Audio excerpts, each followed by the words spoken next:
people like Billy are very confident in the way that they say things, but that confidence isn't always backed up with the reality of the evidence. The sources you used were not primary.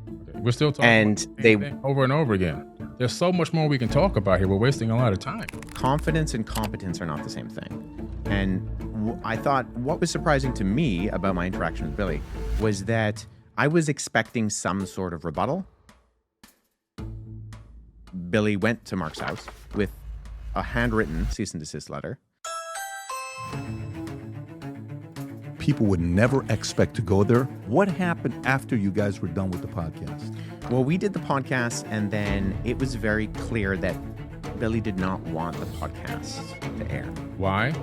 Because a genius solves problems before they happen. And I'm going to drop the mic on that. Some weird people are going to become Christians next 2 years. And if you watch the interaction I had with him, it's on my YouTube channel. There was no rebuttal. So, yeah, go on. We can do a follow-up. I really appreciate it, Billy. Thanks so much for interacting. Mark is here. I didn't even know Mark was going to be here, right? Mark is the fellow that you did a podcast with Billy. Would you have done it if you knew what it was going to turn into? Would you have done it now, looking back?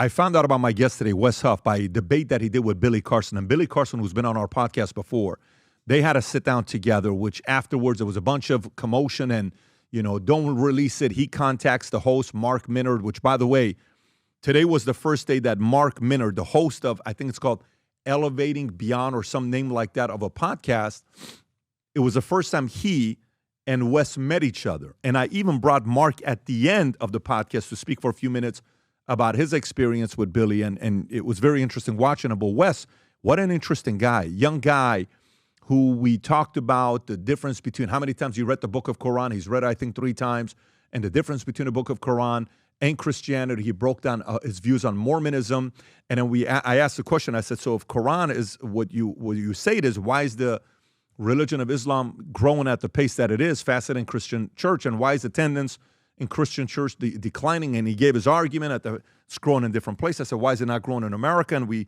talked about a handful of different things that I wrote down here, which, why are people, it was very interesting conversation. We talked about Andrew Tate, his conversion to Islam, and Justin Trudeau, Canada, his discomfort on talking about politics, which we got into a little bit at the end with what's going on. I asked him a technical question. I said, hey, you yourself, a Christian man, his struggles as a young bandit, what did you deal with, right?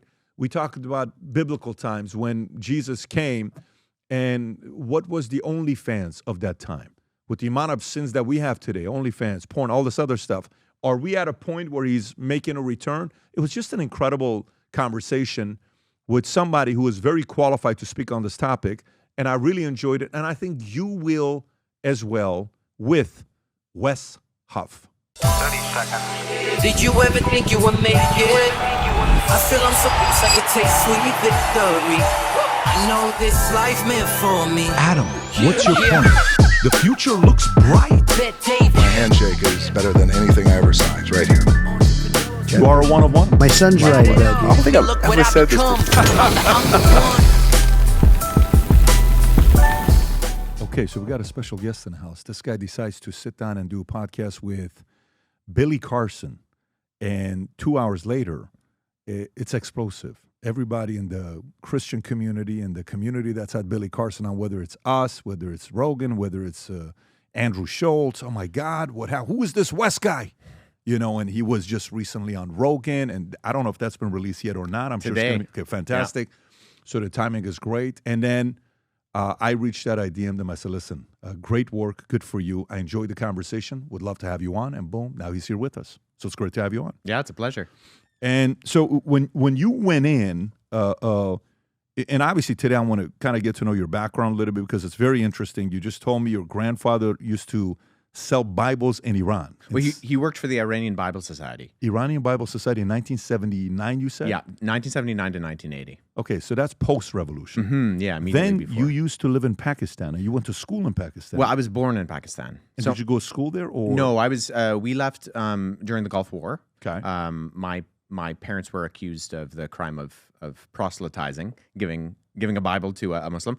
And then we came back from overseas to Toronto, where my parents lived. And then a year after that, went out, and for a very short stint of my childhood, we were in Jordan, in the Middle East. How long was that? Between is it like in the 90s for a few years. You're young, so how old were you at that time? Oh, I was quite young. We came back when I was like 6 or 7. Do you have any memories of? Yeah, definitely. Okay. And I went back after I graduated high school. I went back and worked more rurally. I worked with Bedouin, whereas when I was really young, we were in Amman, which was much more of the city. But when I went back after I graduated high school, I did some work with a Bedouin in an area just north of Aqaba.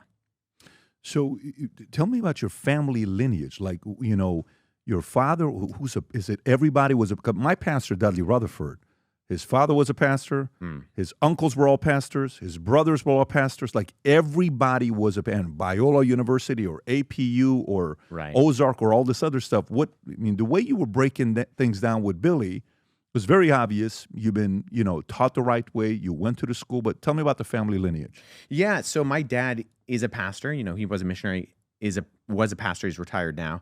Not a long lineage necessarily of pastors, but my middle name is Livingston, and my dad's name is Livingston, and that's the family name going back to a guy named David Livingston, who was a missionary, who was the first, I believe, European to go into Central Africa. So, and we're related to him. So since there was because I believe it was his niece married outside of the family, the firstborn male since then has been named Livingston. So my father, my grandfather, my great-grandfather. But it's my middle name, and it's my son's middle name as well. Very cool. Yeah. So there's a lineage going back into like the heritage of Christian ministry and missionaries, going back that far. And then, so. How did you go on a mission ever yourself or no? By myself? Yeah. Yeah, I've done some trips. When I was in Jordan, I was working, doing that kind of stuff. I've done some short-term mission trips to... As an adult? Yeah. Okay. Just after I graduated high school, like between high school and going to university, I had a couple trips. Was in Rwanda, was in Mexico when I was quite a bit younger, but yeah. Yeah, I watched the interview with you, and the podcast, the fellow who was on there, his name is Mark, I want to say his last name correctly, Minard, right, Yep. if I'm not mistaken. And his podcast is called Elevation Beyond. I think it's called Elevating Beyond. Elevating Beyond, Yeah. right, with Mark Minard. And so walk me through how this whole thing happened with you and Billy Carson. Because when you watch Billy's been at it for 14, 15 years. I think the first time, if you search up his material, you will hear he started in 2010. And he's gotten tens, if not hundreds of millions of views on many different interviews. I think even if you include TikTok, Instagram and everything combined, it's probably in the billions of views that he's gotten. Yeah. Until he sat down with you, but walk me through the invitation. Did Mark invite you? Did Billy invite you? How did that happen? Yeah. So Mark invited me. He sent me a DM on Instagram the day before. So as far as I understand it, the plan was actually for Mark and Billy to interact. Mark's a Christian. So he has Christian faith and conviction, and had talked to Billy because they had been friends, talked a lot about business together and different things like that. And so they were setting up, which had sort of been in the ether for a while, to have a conversation about some of the disagreements that they had about what Billy said about Christianity, how Mark feels about Christianity.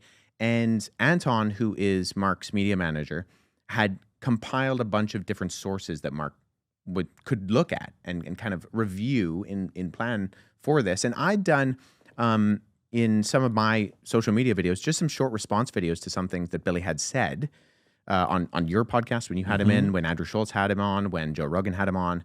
Just quick, 2-minute things, just kind of correcting some of those errors. And so Anton put together a Google Doc of some of this stuff, me, a few other people. And how I understand it is that Mark just kind of said to Anton right before, what happens if we just reach out to Wes? Like, what happens if we just see if he can come and interact? So he reached out to me the day before. I was out at a lunch meeting with a friend and saw the message and, couldn't get down to Florida to actually do it in person, but said, I'll jump on a call. And I'm more than willing to do that and interact with Billy and kind of go back and forth with some of the claims that he's made about Christianity.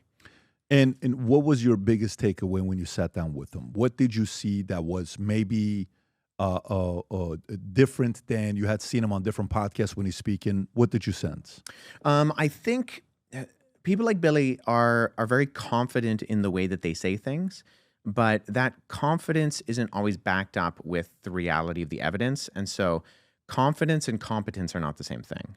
And I thought what was surprising to me about my interaction with Billy was that I was expecting some sort of rebuttal. And if you watch the interaction I had with him, it's on my YouTube channel, there was no rebuttal. So we get into the topics. He claims that Jesus wasn't crucified. He kind of has these sources that he uses. He brought those up, predictably, as I thought he might. And I addressed why those sources don't work for his claim. And then he collapsed. He just said, well, the first claim was that it was from the Sinai Bible, which is Codex Sinaiticus. And I happened to have a facsimile, a photocopy of Codex Sinaiticus on my shelf. And so I simply pulled it off my shelf and said, well, do you mind telling me where you think it denies the crucifixion or that the crucifixion isn't there? Because this is a 4th century Greek Bible. It has the crucifixion. And so he kind of pivoted to saying, well, no, I misspoke.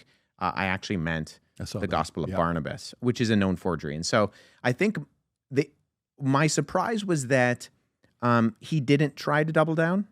He just completely capitulated and then tried to move the topics onward. So you're asking him questions because I'm watching the back and forth. You're not being aggressive and disrespectful. You kept posing questions. So may I ask where you got this source from? If you don't mind me asking, can you break this thing down for me? And he's giving his rebuttal. And what do you know about this, and that? And he would pause, and you would go and say, well, actually, I wrote a thesis on this. And the approach that you're going back and forth with him. What happened after you guys were done with the podcast? Well, we did the podcast, and then it was very clear that Billy did not want the podcast to air. So he got in contact with Mark, and he said, this thing can't go out. And he had a couple of different reasons, which he verbalized. But the reasons did kind of shift. There was some talk of a debate. Well, at first he said, I didn't really understand that this was going to be as of a debate as it turned out to be. And I typically ask a fee. So he says he, asked $50,000 for a debate. That was never put forth. And so it was unfair because this is his kind of standard practice, is that it costs $50,000 to debate Billy Carson. And then he brought forward that there was some sort of interaction, formal debate that was being set up with another Christian that this was interfering with. Now, I doubt that was the case. I've been part of events where debates have taken place, and why this conversation would have truly impinged on a later debate is unclear to me, but that was what he said. And so at this point, Mark and Billy are friends. They've known each other for years. They live in the same neighborhood. And so for the good faith of their friendship, Mark decides to do Billy a solid and holds on to the footage. But Mark contacted me only a couple days later and said, here's the situation, Wes. It's not going to go out. Billy doesn't want me to put it out. And I think Mark was a little bit uncomfortable with the fact that Billy didn't want it put out. And so I simply said, that's fine. It's your podcast. But I'm going to make a video and simply say that this event happened. And so that's what I did. And as things transpired, it was clear that not everything was adding up on Billy's side, but then also a lot of people were accusing me of actually making up the interaction. Got it. And so as that kind of took place... What percentage? Your own audience? No, just people online. Okay. Yeah. So go ahead. You're saying, here's what happened. Some people are saying, I don't know, you're just making things up. That would have never happened. Billy's strong. He would never be able to, you would never be able to hang with somebody like Billy. And right. Yeah. And then I just kind of say to Mark as we're talking back and forth, because we're communicating throughout, the course of the aftermath of this. And I said, hey, people are accusing me of lying, of making this up. And Mark was quite uncomfortable with that. Mark was quite uncomfortable with the fact that people are accusing me of dishonesty. And so then he made a video where he said that it did happen. And in that video, he included a number of clips of the actual interaction. But not the whole podcast. No, he held on to the podcast for over a month. Oh, so let me get this straight. So this thing, when was the actual interview? October 18th. On my birthday, October 18th. And he released it when? Because on your channel it says December 9th. Yes. And I don't see it on his channel anymore. No, so what transpired was that Mark released it in November, and he released it, and it was up for less than 24 hours. In fact, I don't even think it was up for more than 6 hours. Okay. Because Billy showed up to Mark's house with a cease and desist letter at 2:30 in the morning. Okay, so is this the part where there's a video of it with the Ring camera? Yeah. Yeah, so if people are interested in this, I would recommend two sources. Anton put out a video where he kind of he chronologically lays out some of the things that led up to it. And then Mark himself, just a couple of weeks ago, put out a video where he, from his side, put out, here's my side of the story of the things that happened because Billy went to Mark's house with a handwritten cease and desist letter. And a handwritten at 2:30 in the morning. Yeah. And then what does Mark do? Mark takes it down. So Mark took the video down. It was less, I think, in regards to Billy, more that this was just turning into something that was because of the complexity of Mark's situation. He lives in the same neighborhood. Billy's wife is friends with Mark's wife. Their boys play basketball together. Like, this is messy. This is messy for Mark on a different level than it's messy for me. For sure. Mm-hmm. Yeah, that's tough because you're going to practice. I can't believe you did this. Kids are not having conflicts. Yeah. Yeah, especially if that doesn't help. So during this time when it's up 6 hours, I'm assuming you get the file and you say, I'm going to put it on my channel. Well, so I had the file. One of the things that I did do when Mark said, hey, I'm just going to hold on to this. Billy's asked me to, and so I'm going to do this for the moment, is I said, two things. I'm going to put out a video. I'm going to say that this happened, and I would like you to send me a copy of it. So Mark actually did send me a copy of it, which I said I will not put out without your permission. Now, certain things transpired where, it kind of came to light that Mark, because of the complexities of his situation, wasn't going to repost the video, but I decided to repost the video on my end on early December. And you guys spoke, and he said, I'm going to go live with it. I said I'm going to go live with it. Okay. Yeah. And what was his reaction when he said that? He was fine with it. Mark has been pretty behind the scenes. Okay. I think on purpose and for good reasons. He's gotten a lot of flack because of some of the way that the conversation transpired with Billy. But if you ask Mark, he will say, and I think he says in his video, he was so surprised during the interaction. He's in the room with Billy, and he's very surprised that Billy, who is Mr. Confidence, Mr. Ancient Evidence, is completely collapsing. So for Billy, who usually always has the monologue, to say, well, okay, well, that's fair. Let's move on to the next topic. I think Mark was, not to speak for him, but I think he was genuinely a little bit confused. And so felt like he, to a certain degree, needed to come to Billy's aid in the course of this conversation, because he just felt the kind of secondhand embarrassment that was going on in the room because Billy was really not acting in the way that Billy usually does. Now, let me ask you, in 14 years since he's been creating content, or he's been out there, Billy, and, he's been sharing his stories that he has, why do you think this hasn't happened for 14 years? I mean, I think you can strategically put yourself in positions where you're not going to be put on the defense. The thing is with the internet, and I'm sure you know this as well as anybody, Patrick, that people love sensationalism. And we live in a world where we know a little about a lot, but we don't know a lot about a little. And so we live in this Wikipedia world, right? You can just hop online. You don't really need to know information. You can kind of, you can shed that out to someone else, right? You can, and someone else being basically the supercomputer in your pocket. And people love sensationalism. People like to hear the crazy story, the conspiracy theory. For, sometimes I think genuine reasons. Some conspiracy theories are true sometimes. But I think when you have people who are saying pretty outrageous things, people like to be entertained, and people like the more sensationalistic theory than the mundane one. So, I mean, in one sense, it is sensationalistic that you have this first century itinerant Jewish preacher in the backwaters of Roman-occupied Judea who predicts his own death and resurrection and then pulls it off. But I think people are so used to the biblical narrative about the historical Jesus that they want something else. It's the same reason the Da Vinci Code got so popular, even though there really wasn't anything historical behind the Da Vinci Code. But people like these kind of under-the-table conversations that are sensationalistic and make you feel like you know something special now.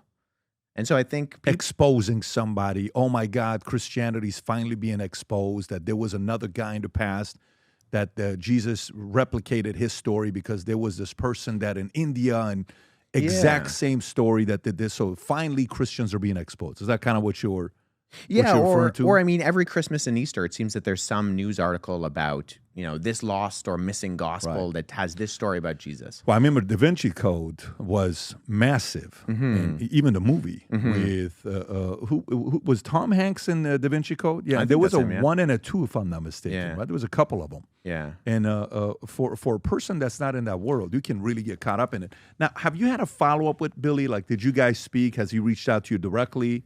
No, not to me, other than his lawyer sending me a cease and desist letter. But was that handwritten or was that typed out? No, that was an actual. Well, at least he paid you respect and he typed it. I guess so. That's a level of respect. You're not getting a handwritten one. Maybe. I mean, I think he eventually did send actual cease and desist letters to Mark. But so that's fair. He has to pay respect to both people, right? So now, if there was a possibility of a part 2, right, with the two of you guys, maybe he had a bad day. Maybe he was sick that day. Maybe he had a lot on his mind. Maybe he had challenges with family, siblings, kids, other things that's going on. Sometimes people have a bad day. Yeah. Would you be open to the idea of another one, the two of you guys together, long form, and maybe he brings somebody with him? Yeah, I would be open to it. I mean, that was the original plan, was that this interaction that we had online would be kind of a precursor to, ideally, an in-person thing with Billy. And I actually said when Billy sent me the cease and desist letter, I made a video where I said, I will actually adhere to all of the terms and conditions of this letter if you decide to run it back with me and we do it in person. Because I think Billy has a lot of claims about the Bible, and I hope that our conversation kind of made him think twice about a lot of the claims he's made about the Bible, especially the ones that are patently false and can be verified even with just a quick Google search. But I think there are still things that Billy has said about the history of Christianity, about biblical languages, that do need to be corrected, not because I have some sort of vendetta against Billy, but because I want people to know what is true. And as someone who has studied this stuff formally and does, read Hebrew and Greek, and I want people to actually know what the reality of what these things concerning the historical reliability and the truthfulness and the verisimilitude of the Bible actually are. Wes, let me ask you. I'm on your channel right now. I'm just kind of wondering who else you react to, right?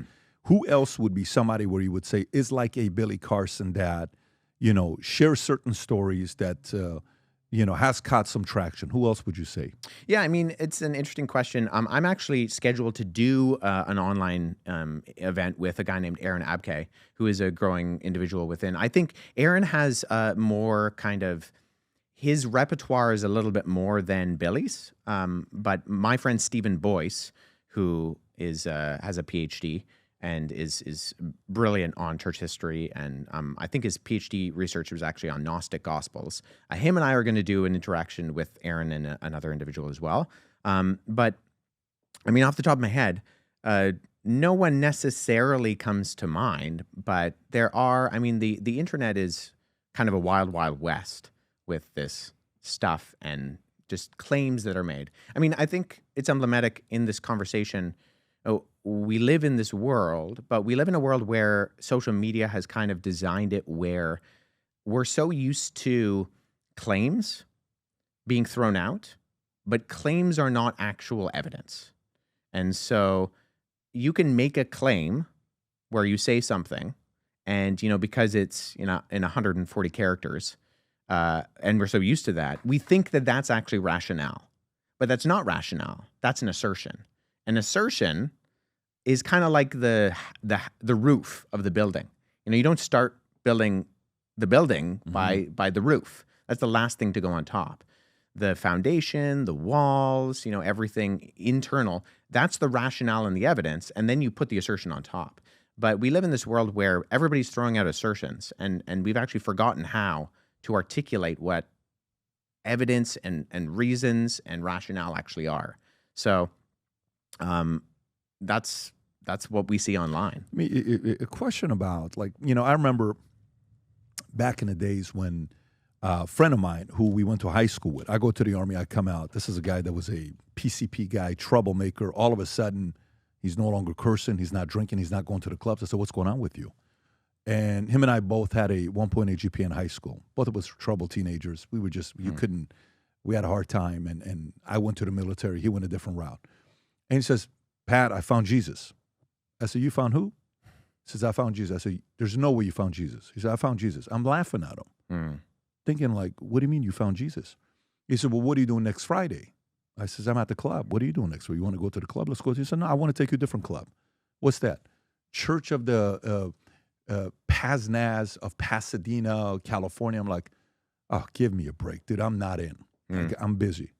And he keeps trying. Finally, I go on a Friday night. And it's a Bible study with 5 of us from 6 to 2 o'clock in the morning, okay, Friday night. And we start kind of going through this process. And the teacher was a guy that knew a lot about philosophy, so he can go philosophy. He can talk maybe on the philosophy side, on the business side, and he can talk on the spiritual side. So different religions, denominations, what questions you got? What are you struggling? What are you battling with? And it was very interesting to see. You got the FAQs that you go through.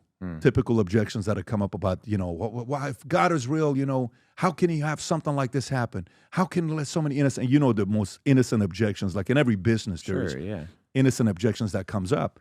And then eventually it gets deeper and deeper and deeper and deeper. And only somebody that went to school and maybe has studied this for many, many years, then realizes, okay, now you're asking some real heavy questions that we got to sit there and process with. How many people you think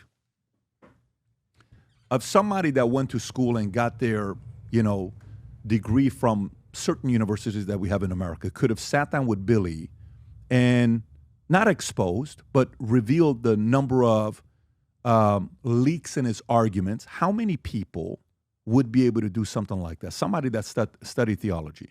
Oh, I think quite a few. And what's that number like? Is it in the tens of thousands? Was it things that was not level of depth that anybody could have overcame? That's 100%. Okay. Yeah. I don't think that the accusations that Billy was making, they're not unusual in the sense of, and I'm not really sure where Billy got a lot of the arguments that he actually articulates from, because like I said, Wikipedia articles could debunk him. Like you look on, he uses something like the Gospel of the Holy 12 for his evidence. Well, the Gospel of the Holy 12 on the Wikipedia article will tell you this is a 20th century forgery. Like we don't have any evidence before the 20th century. It was designed by a group that was trying to prove that Jesus was a vegetarian. But it's not a historical document. And so if we're going off of something like the Gospel of the Holy 12 or the Gospel of Barnabas, which is the one he uses for the denial of the crucifixion. Let's go through one of them. Let's start with the first one, Rob, if you want to go to that. So the Gospel of the Holy 12. Yeah. So there you go. So the Gospel of the Holy 12, first serialized in the Lindsay and Lincolnshire Star newspaper between July 30th, 1898 and March 10th, 1901. Presents vegetarian versions of traditional teachings and events described in the canonical New Testament. So this isn't something that has historical provenance. So it's not something that has kind of a paper trail going back into the ancient world. There are ancient apocryphal documents that you could capitalize on. Gospel of Thomas, Gospel of Peter, but this is not one of them. So to choose this as your document to prove something, I'm just not entirely sure why you would go about that particular route. Or the other one is the Gospel of Barnabas, which is the one that Billy brought up with me, which is a clear Middle Age forgery. It's not, and that's not a contested fact. It paraphrases Dante's Inferno. It has glaring historical inaccuracies. It has geographical mistakes. It says that Jesus is the Messiah, but he's not the Christ, indicating that the author had no idea what those two words meant and that they were the same words in different languages. So do you actually try to go, when you hear him say these things, let me see where he got these things from? Is that where you go? Are you going and saying, I don't know how he came up to the conclusion of this. Is it this book? Is it this fiction book? Did you go that route yourself, or how do you try to break down his arguments? Yeah, I think it's a both-and situation. I think Billy's unusual in that he has brought forward arguments that I've never seen before. So usually you get kind of the typical arguments that are repeated, and sometimes it's repeated ad nauseum. Accusations of the Council of Nicaea in 325, inventing the books of the Bible as the canon of Scripture. That's the sort of Da Vinci Code-esque argument. And you can trace where the paper trail of that goes to, because you can see that Dan Brown in the Da Vinci Code got it from a previous book called Holy Blood and Holy Grail, and Holy Blood and Holy Grail appears to have got it from Voltaire, who used a document called the Synodicon Vetus. So there's actual links to where, okay, this is a false statement, but where's the false statement coming from? Right. And you can see the dots and connect them. With something like using the Gospel of the Holy 12, or the accusation that Billy uses for the Sinai Bible, Codex Sinaiticus, denying the crucifixion, I think I can come up with a theory as to how he developed that, which is based on a misunderstanding of a textual variant at the end of the Gospel of Mark that is in Codex Vaticanus. Or sorry, not Codex Vaticanus, Codex Sinaiticus. But to then repeat this constantly and say that the crucifixion isn't in the Codex Sinaiticus entirely, I'm not sure why he would go about that or where kind of the reasoning came from. As far as I can tell, a lot of these are original to Billy, and they sound sensationalistic. And a lot of people don't have the repertoire or the background to know what something like Codex Sinaiticus is. And so when he's throwing that out to you, or he's throwing that out to Andrew Schultz, or he's throwing that out to Joe Rogan, it's not in your categories of information that you just kind of have off the top of your head. So you just kind of take it at face value, right? But if you take a seminary Greek class, it wouldn't be unusual to even open up Codex Sinaiticus, because it's all digitized. You can go to codexsinaiticus.org and see the document and actually practice translating some Greek from Codex Sinaiticus, because it is a prominent Greek manuscript. So it's a combination of a few things where you have certain arguments that are repeated, often enough and loud enough online that they kind of, people in their minds, it becomes true. And then you have other arguments that are more novel. And I find Billy's arguments are more novel than they're not. He does kind of throw in the, Vatican is behind everything, and the Council of Nicaea and the books of the Bible, and, Constantine is another one that kind of gets pegged on Constantine for some reason. But there are other things, like a lot of what he talked about with you, that I think are, as far as I can tell, Billy originals. Billy originals. I think so. In as far as meaning nobody else talked about it. It's just his own assumption that I think this is what's going on, or the way that they're formulated. So I think Muslims have capitalized on the Gospel of Barnabas, because the Gospel of Barnabas appears to actually have been influenced by Islam in the Middle Ages and uses some sort of typical later Islamic arguments from the Middle Ages and does deny the crucifixion. So it has been capitalized on that way. But the way that it's been used by someone like Billy, I think at minimum it's novel, because I haven't seen it in the same way that Billy has articulated it. And did you know how sometimes you see someone and they, like in football, this guy was an assistant coach under this coach. Anyway, I don't know if you're a sports guy. This guy was an assistant coach on the other coach. So he's come through these two lineage. And that guy's a run offense. This guy's a defense. So I kind of know what his schemes are going to be when he's going to be playing against me, because that's who taught him, right? Okay, I'm playing against these two coaches. So when you're prepping for it, you're watching tape, this is kind of how you do it. Were you able to find out who was his teacher that gave him this? Were you able to figure that part out when you're speaking with him? No, not necessarily. Okay, got it. Yeah, I wonder because, when you and I were talking offline, a part of my, when I interviewed him, and we had him on a podcast at one time, and I asked him the question about what happened to you as a youth. What happened? Did you have a bad experience for you to kind of get to this point? Did somebody disappoint you? Did somebody hurt you? Did something happen here where you automatically became super skeptical about all the stuff that's going on? Because what causes someone to get here? Is it just success, money? Is it just eyeballs? Is it just accolades and recognition? Or is it, I'm going to get even to a person like this? That's what I was wondering. I want to know when he made the claims, and he said Jesus is an alien. Right. How was that for you when you heard that? I mean, it's a non-falsifiable claim. You can't prove or disprove that Jesus was an alien. I can prove a lot of things I think about the historical Jesus, but claims about aliens are claims that have no falsification. So they're kind of perfect for conspiratorial arguments because they have no ability to be debunked or to be proven or disproven. So in terms of what do I think of that?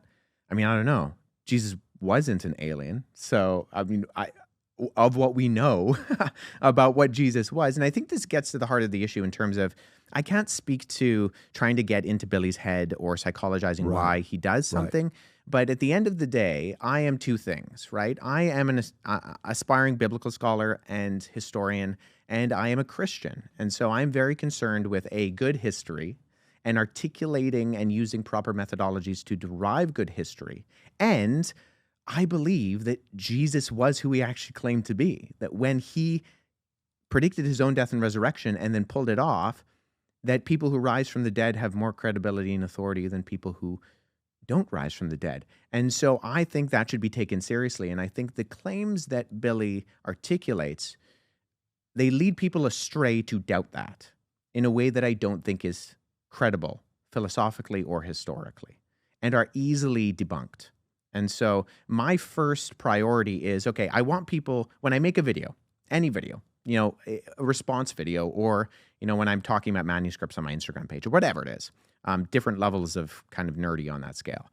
It's because I want people to, A, get interested in doing good history and how that's actually performed, and B, I want to show them that the truth claims of Christianity are actually not just defensible, but are backed up by evidence in what we can look at in the time frame of history. Wes, let me ask you, again, some of this stuff is conviction, faith. Some of it is thousands of hours of studying, writing papers and research and all this stuff. How many total hours would you say you've put in this, in learning this? I mean, I don't know the hours, years. There's the whole 1,000 hours thing, right? That if you devote 10,000 hours. 10,000 hours, right. Yeah. So, at minimum, I've definitely done that in terms of my original motivation. And I work for an organization called Apologetics Canada, which is a national not-for-profit organization in Canada. And our goal is that we want to pursue and communicate a biblically sound and intellectually robust and a culturally engaged faith. We want to come alongside Christians and help them know what it is they believe and why they should believe it. And so alongside that, I put in the time, not just because I'm interested in becoming an expert, not because I want to kind of gain some sort of credibility intellectually, although I do want to, derive a level of expertise where I can speak knowledgeably on a topic, but ultimately because I think these topics are important.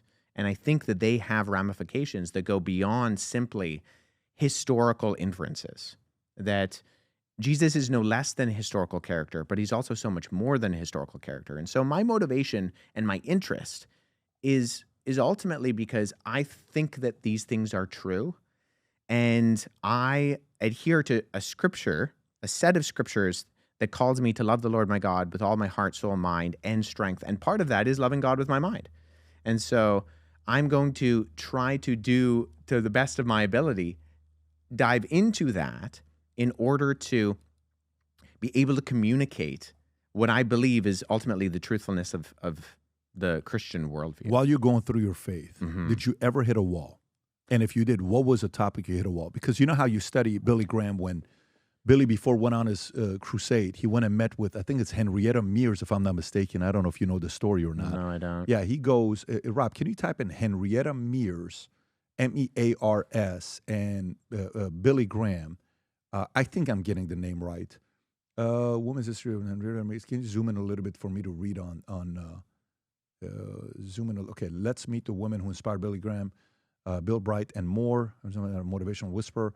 Allow me to introduce Henrietta Mears, who blessed countless people, young and old, who crossed her path, and she was the most intentional, spiritual, perpetual disciple that I've ever read about. She was also never met a stranger, never judged her students, even when they misbehaved. She loved on them just as Jesus would do. I learned about her thanks to a friend. This is the book that was her story, Dream Big. What's the quote at the top, Rob? Rob, top of the book.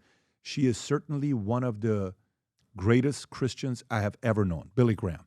Meet the woman who shaped the lives of some of the most influential Christians of our lifetime. Go a little lower, Rob. Henrietta was born in 1890 to 1963. You cannot fathom all she did in her lifetime. Until she had last spread, you'll get a first-hand glimpse as you read this book. Go a little lower. First January. So there's a story about her. I mean, I read this 20 years ago, a while back, where he hit a wall, where it's kind of like you're questioning certain things. You know, what about this? I hit a wall with my faith at one point. And I was, going through it, and there was multiple people that played a very important role for me. Yeah. And there's different levels of wall. The first one was when I'm living in Iran. I'm getting kicked out of Bible study in this Assyrian church that my dad used to take me on Sundays. And I'm like, you want to tell me about there's a Jesus and a God? Look at all the bombs that we got from Iraq. You want me to believe this? No. And then the pastor eventually has a conversation with my parents, and they kick me out. And then later on, you're going through the next one and the next one. I'm like, the Bible, it's a lot of, this was written at a time that you had to find a way to control the populace. And people's level of naivete was they were so naive that it was easier to control people back then. Most people were not educated. Most people didn't know how to read. So they wanted to kind of, believe in something that made their lives easier. Somebody else is doing the thinking for me. I'm going to be protected. But for you, did you ever have a moment where you hit a wall where you had to go to somebody to help you out with your faith? Oh, definitely. I mean, there have been lots of people who've been mentors in my life. Not necessarily mentors. What I'm looking at is like a breaking point for you. This is tough for Billy Carson, but this could also be good for Billy Carson. I actually think Billy Carsons are net positive for the world. And let me explain why. Because I think eventually they're going to run into somebody like you, who is gentle. You were very respectful. You were not condescending. You didn't use that opportunity to embarrass him. You didn't use that opportunity to undermine him. And I think you showed grace versus nowadays, there's a lot of people that are debating that want to make the other person look like they're dumb. Right. You didn't do that. I think that's a great example. That shows, wow, you can win an argument. And, I looked at your YouTube channel, what it did after your podcast with Mark when it was released. 22,000 subs, 20,000. You got 100,000 subs within the next week after that podcast was released. And then now you're at 252,000 subs. And you went on the biggest podcast on the world. And this is not even close to what's about to happen to you today. I mean, the number one podcast that beat Joe Rogan's podcast became number one because Joe Rogan told the world to go watch their podcast. So do you understand? Like, Joe beat himself. Right. Because Joe told everybody else to go. What was his podcast? Telepathy tapes? Yeah. Telepathy tapes. So Joe Rogan says, guys, I just watched his podcast. Everyone goes watch the podcast. It's beating Joe Rogan. Oh, my God, Joe Rogan's losing to this podcast. No, he's not. He promoted that podcast, right? But, these moments of a fighter, George Foreman loses, steps away for 3 years, comes back stronger. Michael Jordan takes a hit, comes back. Billy Graham had to step away. Breaking point, comes back. Baptizes 210 million people. Then he's on Johnny Carson, baptizing other people. Woody Allen, all these other things that's happening. What were some of those moments for you, for someone that's putting thousands of hours of studying this topic. Yeah. I think that's a good way of putting it. I mean, so when I was young, just before my 11th birthday, I was diagnosed with or my 12th birthday. I was 11, just before my 12th birthday. I was diagnosed with a rare neurological condition that left me paralyzed from the waist down. So it was, it's called acute transverse myelitis. And what basically happened was that I had the flu, and my body's immune system, instead of attacking the flu, attacked the nerve endings at the base of my spinal cord, the myelin sheath, causing inflammation and cutting off the communication between my brain and my legs. And so that was a condition which the prognosis was that I was almost certainly, most likely going to be paralyzed for the rest of my life. And I experienced what I believe is a supernatural healing, in that 1 month from the day, January 8th, when I woke up and I couldn't feel my legs. I woke up on February 8th, woke up, got out of bed, walked over to my wheelchair and sat down. And that it was the doctors who first used the word miracle, because they couldn't explain ultimately the factors that were going on in terms of there being no evidence of the swelling on the base of my spinal cord, and also the fact that there was just no muscle atrophy in those 90 days. And so that marked a powerful supernatural experience in my life, in that something happened that was unexplainable from a natural, materialistic sense of kind of looking at the world. And so although that marked that powerful supernatural experience, later in my teen years, I still really, and maybe this is what you're referring to in terms of hitting a wall, is I was really wrestling with other questions, in that, okay, something happened when I was a kid. I'm not sure really how to get around that, but I have these intellectual questions about whether what I believe or what I've been taught to believe is actually true. And so that started a period of time. And that's exactly where I'm going. This is great. Yeah. Where I investigated. And, I lived in a home where we had the Quran on the shelf. And so I pulled it off and I read it at that point in time. Now, I've read it multiple times since then, but the first time reading it through and thinking, okay, could this actually answer the ultimate questions were you the that I first had? time you read it? I was 16. And at that time, how many times had you read the Bible? Oh, at that point, I probably read the Bible about 2 or 3 times. Okay. So I read the Quran cover to cover. I've read it multiple times since, but I also read the Bhagavad Gita. I think it was at the time it was a shorter version. It wasn't the entire Bhagavad Gita. And I read the Book of Mormon, and digging into some of these pieces of worldview literature to try to figure out, okay, I know what my parents raised me to believe, but is believing it because they raised me to it the best reason to believe it? It's not a bad reason. I don't think it is. But is it the best reason? And so exploring some of these questions as much as I could at that age, in looking at these sources, going online, trying to interact with people who held these worldview perspectives. And that was really the process that I think God used that set the foundation for what I do now in terms of actually wrestling with, because I think there are good objections to the Christian worldview. I don't think they're true, but that doesn't mean that there aren't good ones. And so I think we have a duty, if we are pursuing the truth, and ultimately I think that Jesus is the truth with a capital T, that we have a duty to pursue what is true, even above, say, an allegiance to Jesus. Now, I don't think that that is in competition to each other, because I think that Jesus is the truth, but we should ultimately be asking the question, what if this could be false? And looking at the objections from the other side and saying, well, are there any actual reasonable objections that invalidate what I believe to the point that I need to rethink this? When this happened at 11 years old to 12 years old, January 8 to February 8, when you got up and walked up to your wheelchair, were you still an old soul prior to that? Were you always a pretty old soul? Like a 10-year-old, 11-year-old walking around like you're 25, 30 years old? Were you that person? Oh, I don't think so. I was a bit of a slacker. Okay, so you were a bit of a slacker. So, but were you still interested? Were you personally reading? Were you personally curious in the Bible? And were your parents like, you got to read every morning, you got to wake up reading the Bible, we got to start off with prayer, and the days with prayer every day, read this book? Was it something in the family tradition that you're reading no matter what every day? No, not necessarily. Not regimental like that. Like it wasn't. Meaning at 12 years old, had you already finished the Bible once? I think Yeah, most likely. Most I probably people have had. not finished it first, Yeah, I mean, we would read every evening. We would read the Bible together as a family. We Okay. would pray for the people in our church.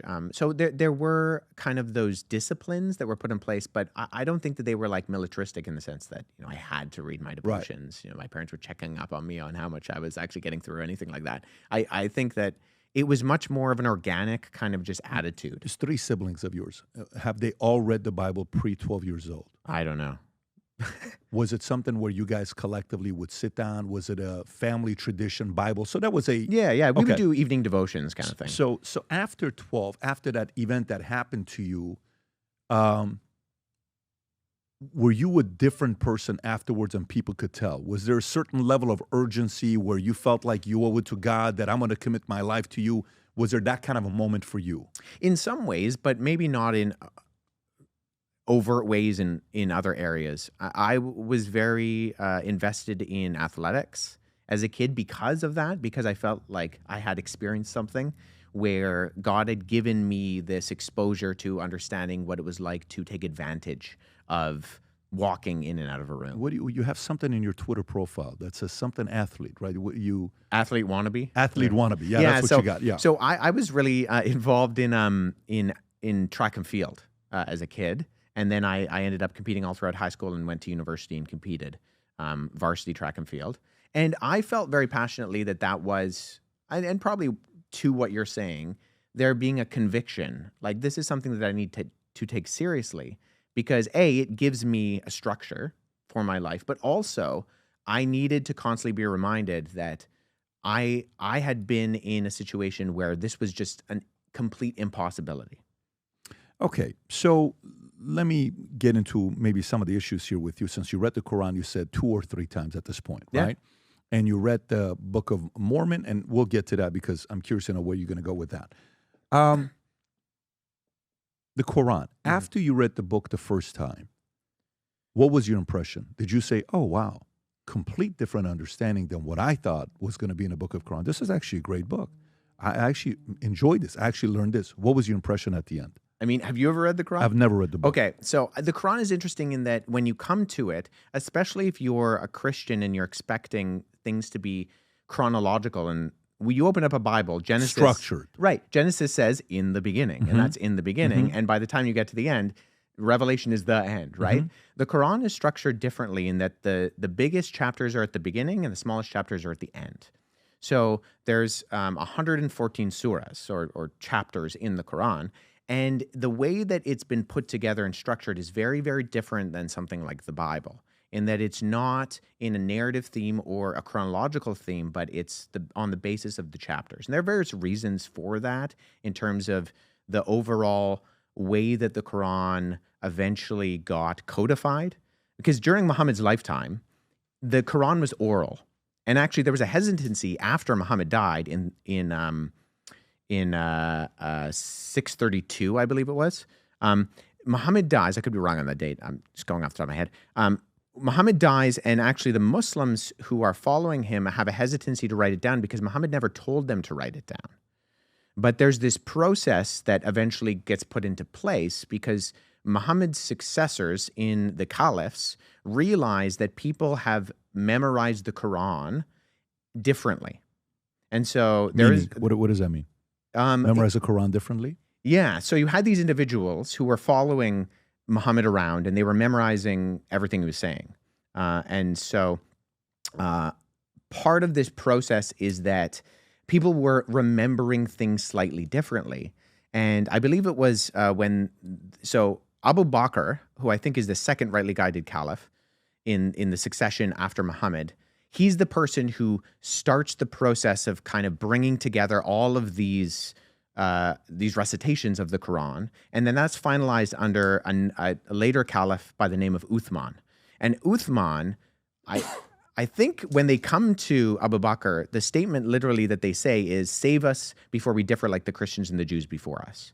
And that they saw that there were some things that the Christians and the Jews were disagreeing on between their written texts, and they didn't want that to happen with the Quran. And so there's a period of time under Uthman where it's called the Uthmanic revision, where he gathers all of these documents together, all of these different recitations, and he codifies it into one document, and he destroys all of the differing ones. So in that sense, you do have a standardized version, but it's in terms of like the history of how texts are produced and disseminated, it's what's called a controlled transmission.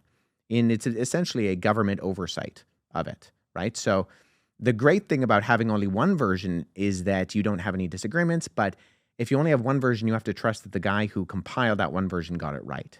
And there were actually companions of Muhammad within the oral or within the traditional sources of Islamic literature called the Hadith that talk about the fact that there were particular individuals who were very close to Muhammad during his lifetime who did not want to give their Quran kind of versions to Uthman because they knew that theirs was going to differ with Uthman's and he would probably destroy it. And so you have these are not, controversial in the sense that these are part of the traditional Islamic sources in the Hadith. But I think within the history of how the Quran gets put together, you see something very different than what you see in the Bible.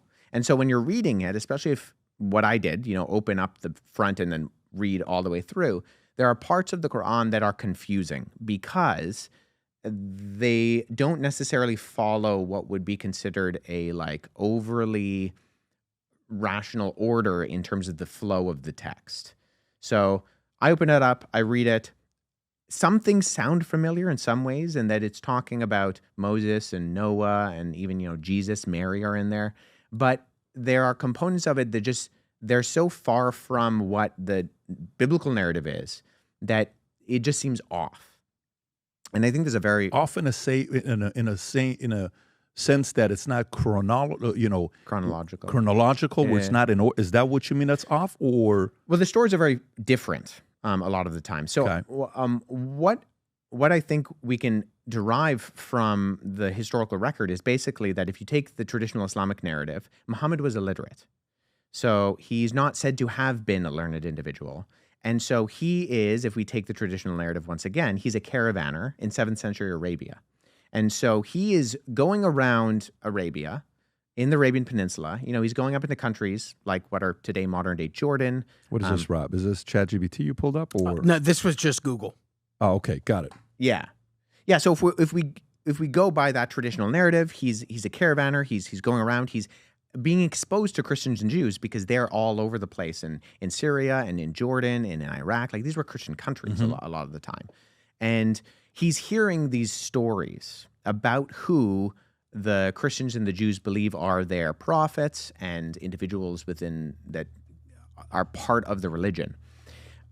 But he's not able to discern between the difference between an actual historical source like, say, the four Gospels, Matthew, Mark, Luke, and John, and, say, apocryphal Christian tales that are floating around the Arabian Peninsula. And so because there is this inability to actually discern between those sources, some of those things get incorporated into the Quran. So, and we can trace this. A friend of mine, Andy Bannister, did his PhD dissertation, and then he published a book on this. It's called The Oral Formulaic Construction of the Quran, where we can actually tie certain stories in the Quran to apocryphal sources that were floating around in the subsequent centuries after Jesus. So there's a document called the Infancy Gospel of Thomas, not to be confused with the Gospel of Thomas, which is very different. But the Arab Infancy Gospel of Thomas has a story where Jesus, the childhood Jesus, is making clay birds beside a riverbank. And the Jewish officials get mad at him because he's doing this on the Sabbath. He's breaking the Sabbath. They go off to get his parents to get him into trouble. And Jesus breathes on the birds. They turn into real birds and they fly away. So this is an apocryphal story. It comes centuries after the actual historical Jesus. It has no historical ties to the historical Jesus, but it's a popular story that's being incorporated into this infancy narrative. In the Quran. So the Quran adopts it. So we can trace it to the Infancy Gospel of Thomas and then the later Arab Infancy Gospel of Thomas.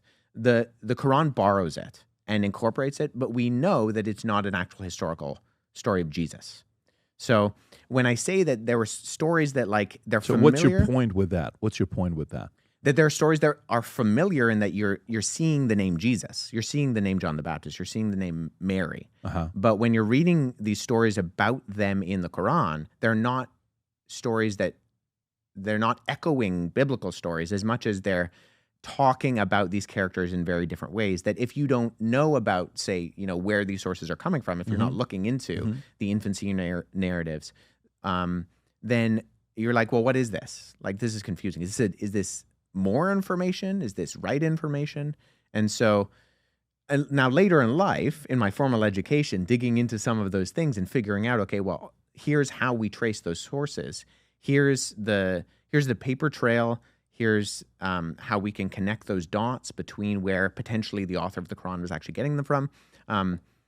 That's when I did a lot of that legwork. But originally, I was reading the Quran, and I found it unusual, but I also found it did not accurately reflect things that I was looking for to answer the ultimate questions of like meaning and purpose and morality. While you're going through it the first, second, or third time, are you sitting down with a Muslim scholar to debate and ask questions? Have you gone through that yourself? And if you did, what did you learn? Did you see contradictions? Did you see, okay, I understand this part? Yeah, I would routinely meet with Muslims, especially in like my university years. There were times where every Ramadan, my Muslim friends were reading the Quran, and so I would read the Quran alongside them. So we would read the entirety of the Quran during the time of Ramadan, and I would use that as an opportunity both to learn, but also to, I wanted to be an example to them. So when you were talking about my attitude in the way that I approached my conversation with Billy, that's been my attitude all along, in that I'm part of an organization that does Christian apologetics. And apologetics is... That's the organization in Toronto you were talking about. Yeah, right. So it's in Canada, Apologetics Canada. But apologetics is just a word that means to give it a reason or to give a defense. And it comes from a passage in 1 Peter 3:15, which says, "But in your hearts revere Christ as Lord. Always be prepared to give an answer to everyone who asks you to give the reason for the hope that you have." But then it's the last part in that verse that I think is just as important. Not just be prepared to give an answer, but Peter says, "But in your hearts revere Christ as Lord. Always be prepared to give an answer to everyone who asks for the reason for the hope that you have. But do so with gentleness and respect, keeping a clear conscience, so that those who speak maliciously against your good behavior in Christ will be ashamed of their slander."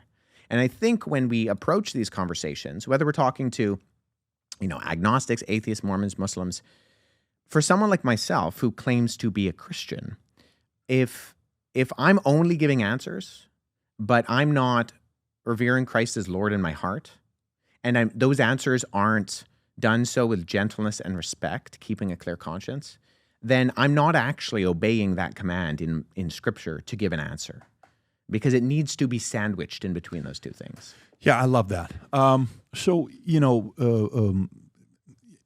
Let me go a little bit deeper with this. So, question for you: somebody may say, okay, so the Quran, and the illiterate prophet Muhammad, right?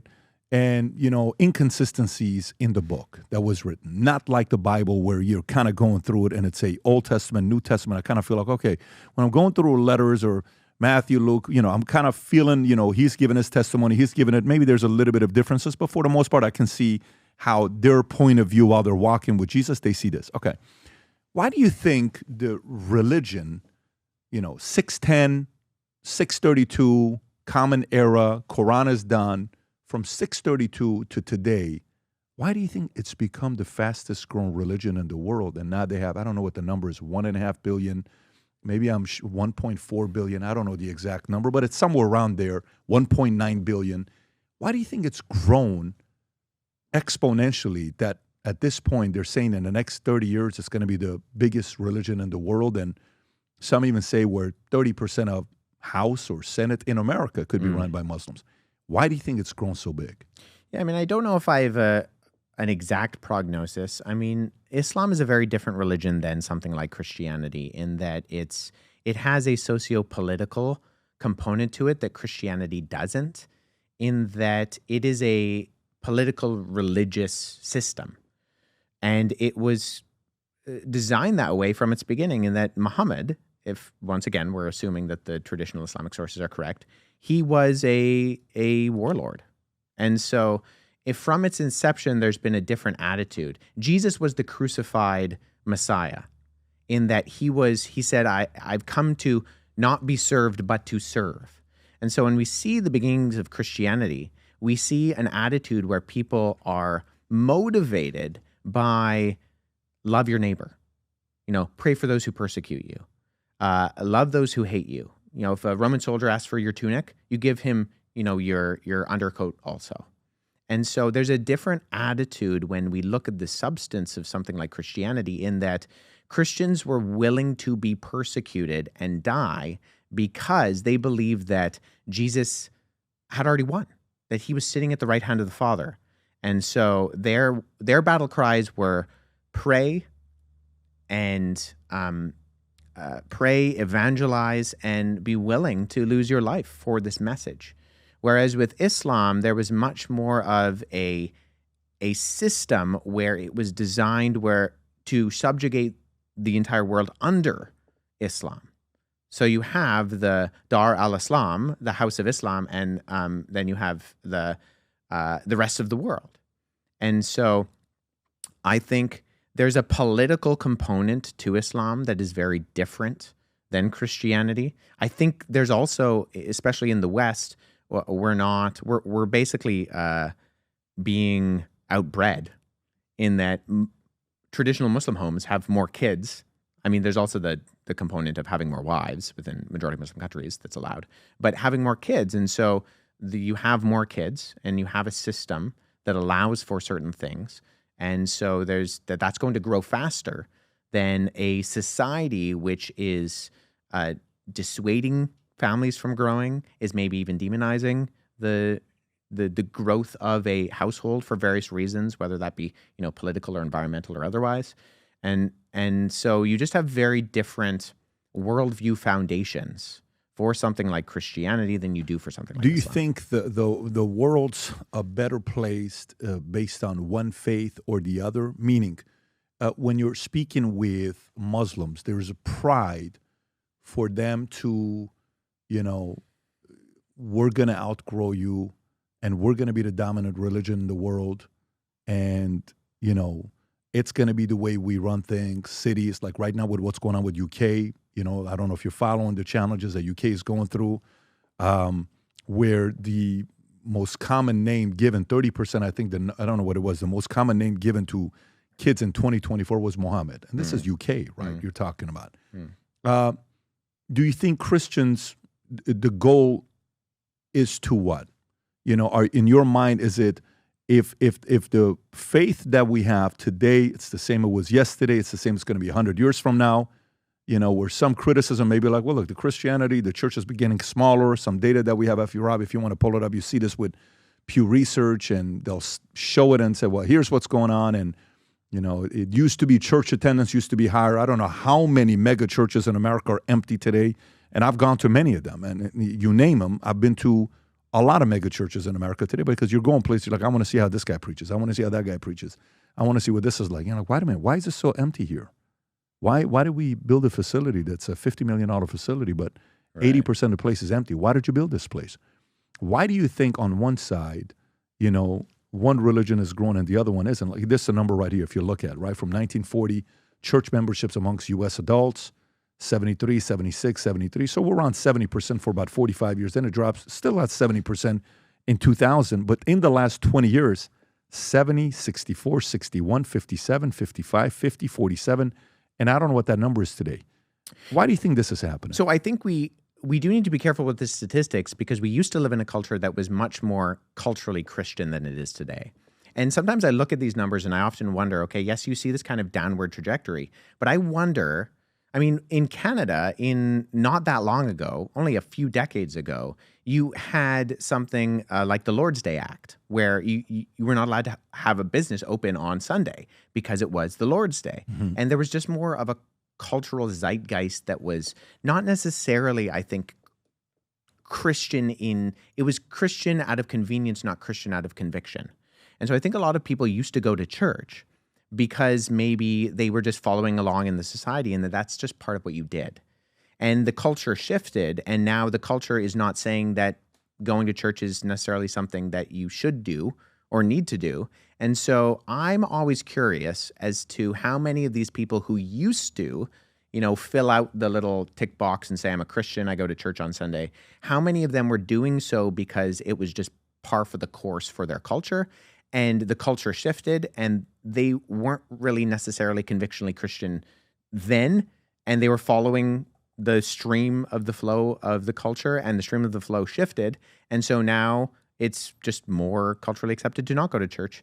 And so I wonder whether the people who are going to church now are actually those that choose to go to church convictionally and are what you would refer to as the actual Christians, that feel that conviction that Jesus is their Lord and Savior. You know what I would say to that? So in the insurance company I built, we're a high-volume recruiting insurance agency, and we grew from 60 agents to 60,000 agents.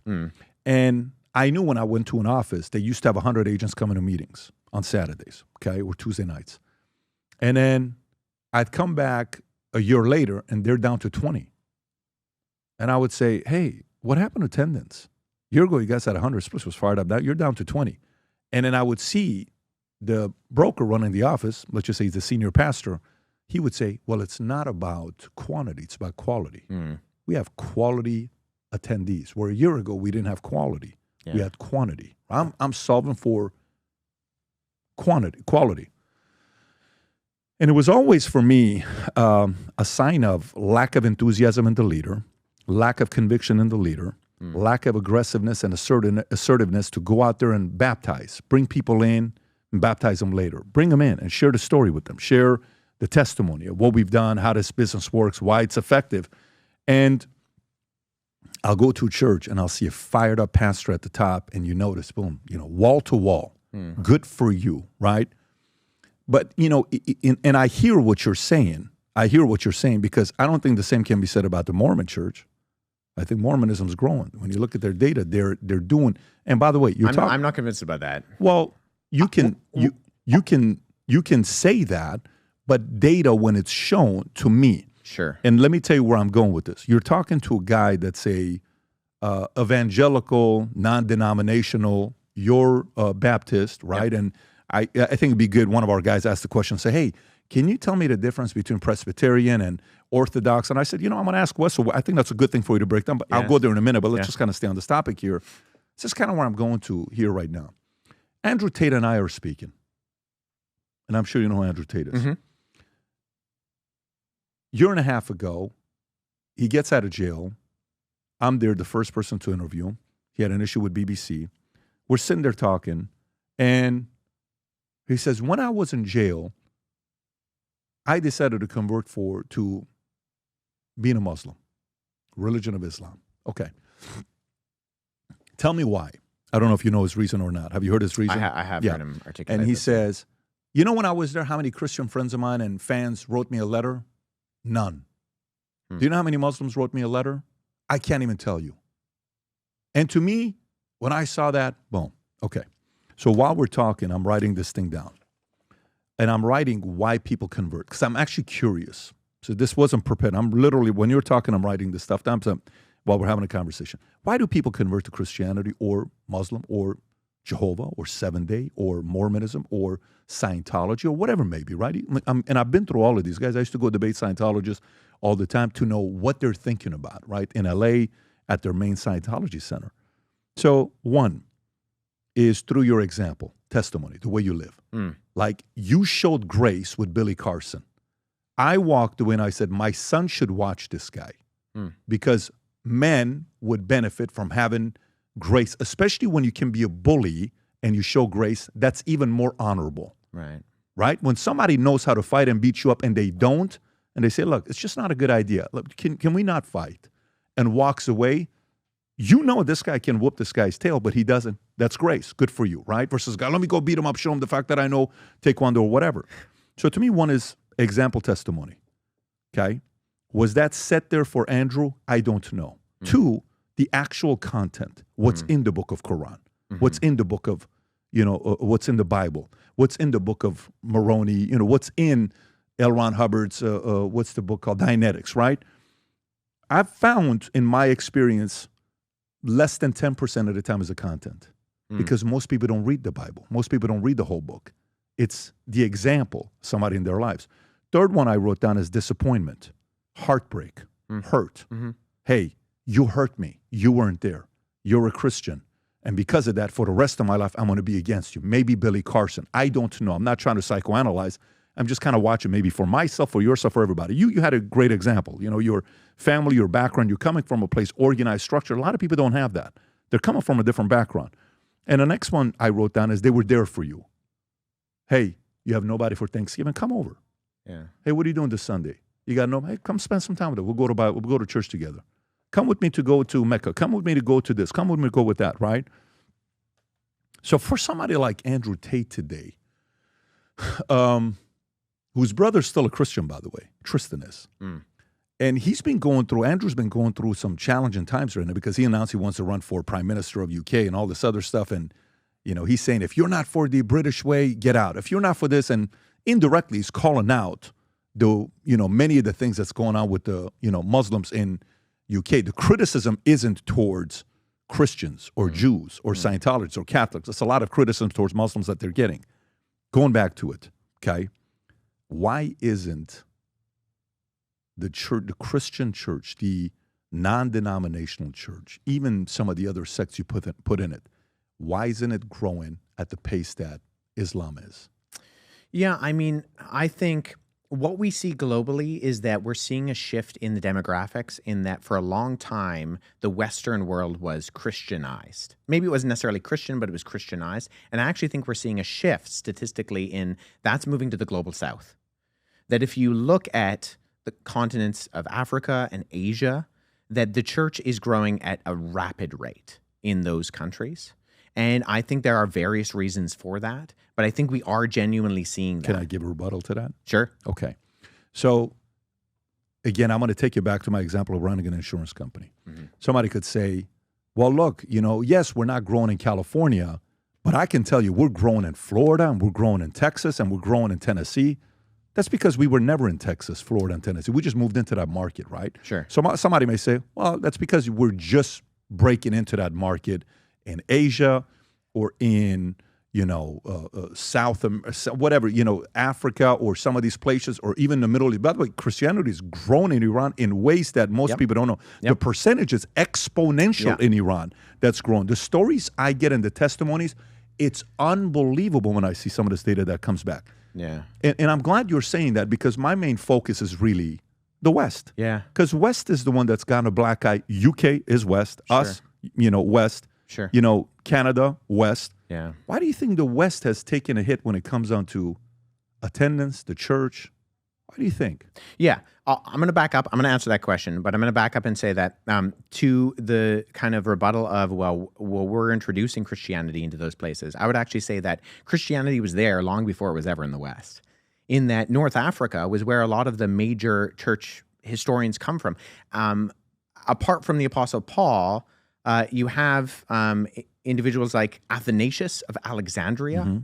These are people who are Augustine. St. Augustine was a North African. Like some of the most prominent individuals within early church history were from the Middle East, were from Africa, and Christianity was in Asia and Africa long before it was anywhere remotely close to places like North America. And so I think what we're seeing actually is not an introduction, but the revival of a lot of those countries. So I think that's a fair, and I think it could be both, right? Because some places it is a revival. Hey, let's revive, right? Let's get the attendance going again. Let's get excitement there again. But some of it is also because it was a smaller percentage of it there, right? Sure. In Iran, if you look at what percentage is Muslim, you will see a 98% number all over the place, right? If you go in Asia, you will see some high numbers as well. So I can see that part. Like if you're going to go into Indonesia, I think Indonesia is 99%, if I'm not mistaken. It's some big number. Yeah, we're the biggest Muslim country in the world. Right, exactly. That's what I'm saying. It's the biggest Muslim country in the world. But the West. Yes. The West. You have no idea how excited I get when I see people like you. I can't tell you how much it excites me when I see guys like you. When I saw that, I'm like, you know what? I think you were good for Billy. Because Billy can't hate you, walk away from you.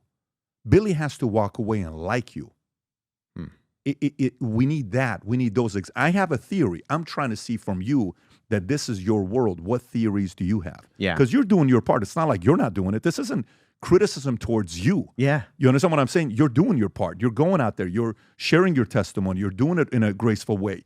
You're setting the right example. You're growing your family. You have 3 kids. You're trying to, set the example. But again, responsibility of everybody else.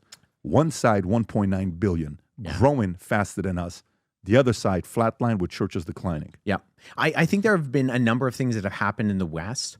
In the last few decades, I think we want to hold on to the fruit of our Judeo-Christian values, but we want to ignore the roots that actually grew that fruit.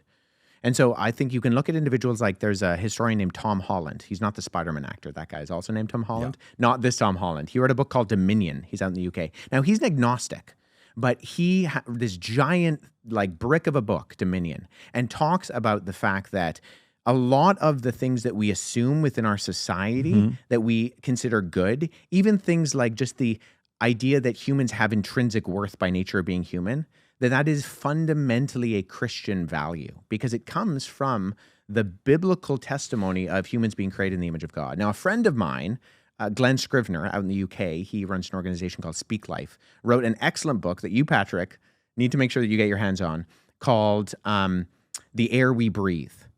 And in The Air We Breathe, he takes a lot of the stuff that Tom Holland kind of encapsulates and he synthesizes it into a more bite-size kind of portion.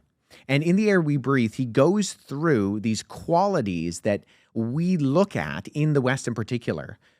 Things like so the subheading is how we all came to believe in freedom, kindness, progress, and equality. Mm-hmm. And that he traces those roots directly back to Christianity. And I think one thing that's happened in the West in particular is we want to hold on to these values that are inherent to building the West, that are fundamentally Christian values, but we want to then also strip God from them. And what we're seeing, I think, in a lot of the confusion in the West is that doesn't work. In that the ability what doesn't work in the West? To stripping the actual foundations of where those things came from. So you can say, okay, humans have value, and we should take care of people who are weaker than.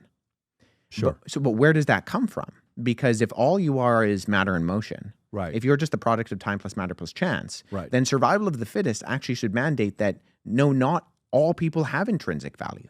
In fact, some people have extrinsic value in that what they can contribute to society is actually how we should ascribe their worth. And so say if they're, and we're seeing this in Canada with MAID, medical assistance in dying, if they're elderly and they can no longer contribute, if they're sick, then the best option for them is actually to be eliminated. Because although we're going to dress this up in language like care and dignity, ultimately what it's saying is that this person no longer has enough to contribute to society, so we should remove them from society. And so I think our world wants to hold two things at the exact same time, which are fundamentally contradictory, in that it wants to say values, freedom, unity, purpose, kindness, progress, equality. Mm-hmm. These are things that built the West. But we also want to say, well, no, all that God stuff, we want to get rid of that. Mm-hmm. And once you start to do that, you run into issues with foundation. Where are you getting your actual reasoning to say? So Glenn Scrivener, my friend who I mentioned who wrote the book, The Air We Breathe, he always says— I just ordered a book. Great. I'll make sure I let him know. You got him a sale. You did. I might even get him to sign it for you. One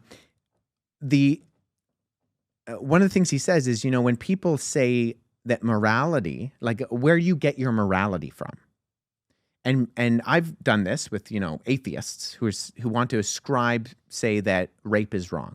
Now, rape is wrong. Rape is objectively wrong. And I say, okay, why is rape wrong? Where do you get the objective morality to say that something like rape is wrong? And they say, how dare you say I don't have any morality? I'm saying, no. I'm not saying you don't have morality. I'm saying, where do you get that from? And Glenn has this analogy where he says, it's like saying, where did you get your pants from? Where did you buy them? And you saying, how dare you say I don't have any pants on? Like, no, I'm not saying you don't have any pants. Where's the source that your pants came from, Patrick? Where did you purchase them from? And so I think when we look at something like equality or morality or freedom, and we say, okay, where is the standard by which we can actually ground these things in order to use them as the objective goods that they are for our society? Where's that coming from? Now, I can ground that as a Christian in the objectivity of Scripture and in a God who does not change. And that's, where a lot of the founders of Western civilization got it from. Even if they weren't necessarily sold on Christianity wholesale, they're borrowing that from Christianity. It's the infrastructure that builds these things. And so I think I get that. And okay, so I understand where, there's a book out there called How to Start a Country. Okay, and we'll play a game. And I'll say, okay, if you start a country, what religion is going to attract the types of people you want, where they want to raise their kids there to have the most opportunity, to build as big of a business that you choose to, have safety, security, what would it be? And we'll have that debate back and forth. Well, you know what? I would want it to be Christian. Okay, great. Why is that? And then you'll kind of go through the values and principles and grace, that we're talking about. Okay, great. I understand that. Meaning, even a Bill Maher says the values and principles. America was founded on a Judeo-Christian. Oh, stop saying that, Judeo-Christian. I'm so sick and tired of hearing the fact that it was started like that. It's not really true. Thomas Jefferson, when you think about this, that whole debate that takes place. But the reality of it is, you're right. Where did those values come from? So now, I'm going to keep going back to it because this is your world. Yeah. I agree. It has been proven that a country based on Christian values can have Muslims living there and feel safe, can have Jews living there feeling safe, can have Scientologists living there feel safe, and produce a good environment that produces results and allow us to coexist, 340 million of us, in one place. Fair. Why isn't it doing better? Why isn't it growing? Yeah, I mean, why has it flatlined? What has caused that? I think that should be a conviction to us who are Christians to say, well, maybe we have done a complacent job in our actually communicating to people why they should be, submitting their lives to Jesus as their Lord and Savior. I think a number of things are going on at the same time. I think I agree with you 100%. People need to be convictionally motivated to be examples, right? I've said in a number of my presentations that there are 5 gospels. We've talked about the first 4, Matthew, Mark, Luke, and John. But the 5th is actually the life of the believer, in that if you are a Christian, you are claiming your identity in Christ, and that is good news. Evangelion, it's the gospel. And if people are seeing you, they should be encouraged to then go back and read the other 4 Gospels, because that's where that source is going to come from. And so I think that we as Christians need to be doing a better job, and so many people are. And I'm optimistic about the church in the West. I'm optimistic about the churches I see that are doing good things. Now, that's aside from maybe the mainstream church or like larger denominational churches that are capitulating on certain issues that have been true within historical Christianity. But at the exact same time, Patrick, I think one of the other factors that needs to be incorporated in this conversation is that a worldview can be true even if all of its adherents are terrible examples of it. In that, I don't think they should be terrible examples, but if you brought in a cello into this room and told me to play Beethoven, and I start, squeaking away on it, your conclusion shouldn't be, wow, Beethoven, man, that music is terrible. I understand what you're saying. I mean, I understand that analogy. But, there's plenty of other examples for me to see it, to say, okay, well, that guy can play it. Yeah. Like I listen to this guy's YouTube channel, Jacob's Piano. I love the way he plays piano. Right. And I don't know how many millions of subscribers he's got. He doesn't know me. I don't know him, but I love listening to the way he go to videos and go to most viewed. And I can tell, go to popular. Mm-hmm. That right there, that first one that's got 141 million views, I've probably, don't play it because it will, I've probably listened to this. Yeah.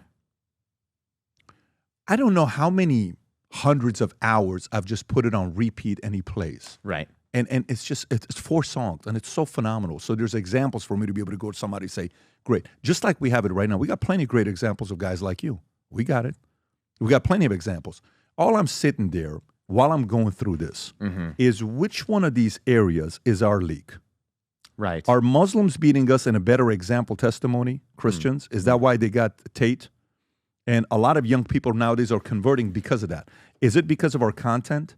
Is it because the structure, the Quran is written better than the Bible? Okay.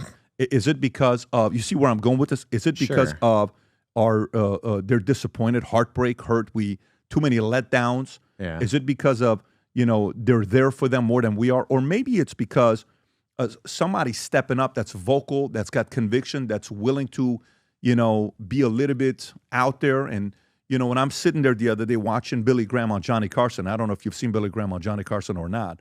If you haven't, I think it's worth you watching to see what he does.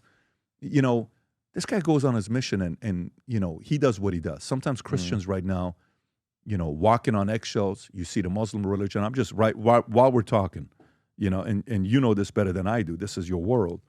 Is what happens if I choose to leave the Christian church? What if I say I'm done? I don't want to be a Christian anymore. What does the church do to me? Well, if they're a good church, I think they should follow up with you. They should pursue you. But will anything happen to me? Am I in trouble? Oh, no, you're not in danger. I'm not in danger. No. Is somebody sending me a write-up? And as the senior pastor going to write me up, and I'm going to have to go see HR department at the church? No. Now, what happens if I leave the religion of Islam? Well, the penalty could be death. The penalty could be death, right? And we've had that debate here on the podcast ourselves.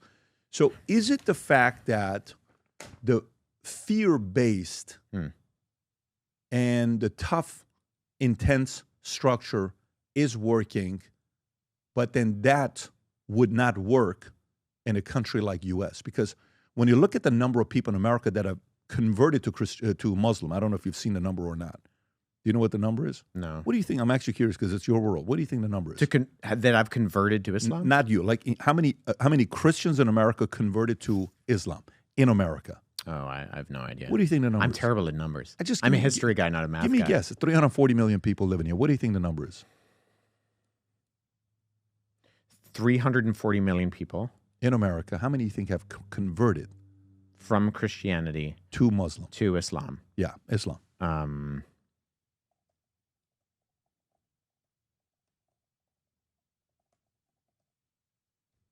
You're getting deep, so you are a numbers guy if you're thinking. No, I'm not. I'm trying to figure out how to not make a fool out of myself. 2 million. What's the number, Rob? Look at that. It's a small number. Oh, okay. And by the way, Huffington Post says it's only 20,000, but it's annually. Right. So, 20,000 annually. Yeah, no, I don't think Islam is necessarily a religion where we're seeing converts. I think Islam is a religion where we're seeing importation. Yes. In that we're seeing a lot of people come from other countries and we're seeing families grow. And so I think that, when you mentioned the Mormon church, I think the back door of the Mormon church is a lot bigger than the front door. I think a lot more people are leaving the Mormon church than are actually. I don't disagree. Yeah. I don't disagree. I can't tell you how many people I meet where they tell me I used to be and they almost apologize. And I say, I'm from Bountiful or I'm from, Salt Lake. And, I used to be, I'm no longer right now. But also I think they're very systematic. I think they're very structured. I think they're very systematized. I think they lift each other up and they support each other. I don't know how many times I've been told to go watch Napoleon Dynamite, one of the worst movies of all time. But the actor was more. Oh, well, we need to have a debate on that. That's the real debate. Stop it. Napoleon Dynamite is one of the best pieces of film of all time. We're going to have a problem here right now together if you go there. But you see, so for me, think about, I'll give you another example here, and then we're going to change the topic here to go somewhere else. And I want to see if you have a message for Andrew Tate. So for me, during COVID, COVID happens. And a lot of big companies, Goldman Sachs, Merrill Lynch and, Chase and all these guys, Morgan Stanley, we are not going to go see our investors and, private equity money. You have to only Zoom because we have to be COVID protected. Right. And David Solomon's going and sitting down with people on the jet and he's talking to guys. Jamie Dimon is going out there and talking to guys. A bunch of other guys are flying and meeting with the guys, right? So what happens? They got the business during those 4 years. A lot of people didn't. What happens 4 years later? Some of them grew. Some of them went out of business. Guess what? You're not going there to them during a time like that. You know, I think there's got to be the you know how the league every 10 or 20 years needs a new superstar. Sometimes baseball or sports go through a flat time where they don't have the next Brady, the next Mahomes, the next whatever that they're going through.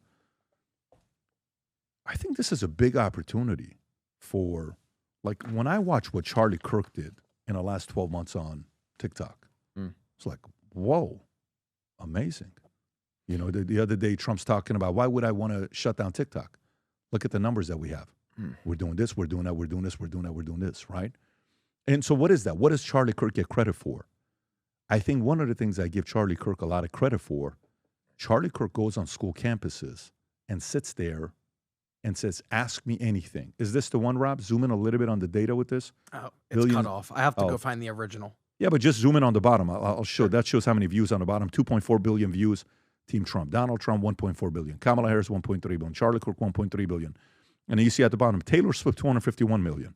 You know, Beyonce, 131 million. Kardashian, 121 million. So why would we take down TikTok? I think today, believe it or not, I think it's the season where a bigger Billy Graham's going to come that's using the tools. I'm actually very optimistic about the future. And by the way, here's a crazy prediction I'll make to you with us being here right now as well. I think some weird people are going to become Christians next 2 years. Oh, and I agree with you. And I think we're already starting to see that with the Iron Hersey Ali's and others, where we're seeing a resurgence. I'm talking bigger. Yeah? I'm talking bigger. I'm talking some guys that people would never expect to go there. I think that's happening next 2 years. No, I think you're right. And I think we're in a particularly interesting age where you had the new atheism with the Richard Dawkins and the Daniel Dennett's and the Sam Harris's. And I think we saw those seeds planted and they grew into dead trees. And people realize that if you tell individuals that they're just a product of time plus matter plus chance, that they have no ultimate meaning, then they're going to struggle in finding purpose and drive. What do you think happened with Sam Harris? You think that's what it is? No, I think the new atheism, as it was articulated in the early 2000s, was a movement that was largely motivated in print and was theoretical, but actually the practical implications were dangerous, and that people, even people like Sam Harris, have realized that they are inefficient to actually be applied in real life. And so that's why you see, I think, people becoming the quote-unquote spiritual but not religious, and the new age becoming far more popular than... I don't run into atheists in the Richard Dawkins types anymore. I don't. I run into a lot of people who are into manifestation and meditation and Christ consciousness and all of this kind of esoteric, very vague. I want the things I like about religion, but I don't actually want to be held accountable to anyone or anything. I'm finding that more and more, and that's also empty. And so I think you're 100% right in that we live in a particular age where the clarity that's going to be spoken into the confusion, I think, is the truth of the gospel message and Christianity. Because ultimately, in what you were saying before, when you're looking at this meta-analysis in terms of, okay, well, where are the leaks? Where are the problems that we're seeing in terms of why, say, something like Islam is outgrowing us? Well, I think if you look at the Christian worldview, it's different than religions like Islam in that Islam spread largely by occupation, where Christianity was a grassroots movement because it looked at Jesus, the crucified Messiah, the Lord of eternity who stepped out of his throne into humanity in the second person of the Trinity in Jesus and then died the death that we deserve, and then said that your goal is to stand before the Father and hear well done, good and faithful servant. Faithful. Not influential, not, world shifting, not, everybody wants to have a presence online. No, it's you just need to be faithful, and you need to be a servant in that faithfulness. And God is going to do great things with that. God's going to produce the Martin Luthers and the Billy Grahams and these individuals who change the world fundamentally through faithfulness, not through occupation, not through militaristic movements, But if we're faithful to the gospel message, that's really going to... You think Billy Graham was faithful? Oh, Billy Graham is definitely faithful. Yeah. When we see these people, and I have slight disagreements with some of the things that Billy Graham believed, but ultimately you see a testimony of someone. Like what? Specifics? Is it like no theological? It's more very minor theological issues. Like I think. I think later in his life he became a lot more soft to things like universalism, and where he kind of was more open to people not confessing Jesus Christ, but there being an aspect of they could be saved. And I don't think that's compatible with biblical Christianity. But talk about a guy who was faithful in his Christian witness, in his proclamation, was zealous. And I think, just because I'm saying you need to be a faithful servant doesn't mean you don't need to be bold. Paul was bold. His life was threatened. He was beaten. He was shipwrecked. He ultimately died for his profession of faith. So we don't need to be wallflowers. We need to be bold. We just need to make sure that we're doing, as I quoted before, that doing so with gentleness and respect, keeping a clear conscience. Yeah. So today, 2025, okay, we see some of the stuff that's happened the last 5 years. LGBTQ, totally fine. Hey, school, kids, transgender, totally fine. Hey, it's totally fine. Everything is like totally fine. Comparing today to when you read about the city of Corinth and how immoral it was, and you see many times a comparison being made of Corinth with the modern day Las Vegas or whatever, some of these other cities that we have in America. And of course, you don't know the definite question, and when I make this comparison, I'm just curious to know what you're going to be saying about this. What caused Jesus to, what was the level of immorality where God said, hey, man, we got to go handle this right now? And then he comes down and, wait a minute. Or is the world today at that level of immorality where God's sitting up there saying, I think it's time? So how do you compare today's times to biblical times, Corinth, that era? Oh, I think the time period that we live in is much more emblematic of the early church in those first few centuries of its existence, in that you have a culture that was very much accepting of, say, promiscuous sexual ethics and idolatry, and was open to things and misrepresented and misunderstood Christianity fundamentally. In that, there was a common practice within ancient Rome called exposure, where if you had a baby and you didn't want it, you would put it outside the city gates. You would put it in the garbage dumps. And Christians were notorious for going and saving these babies.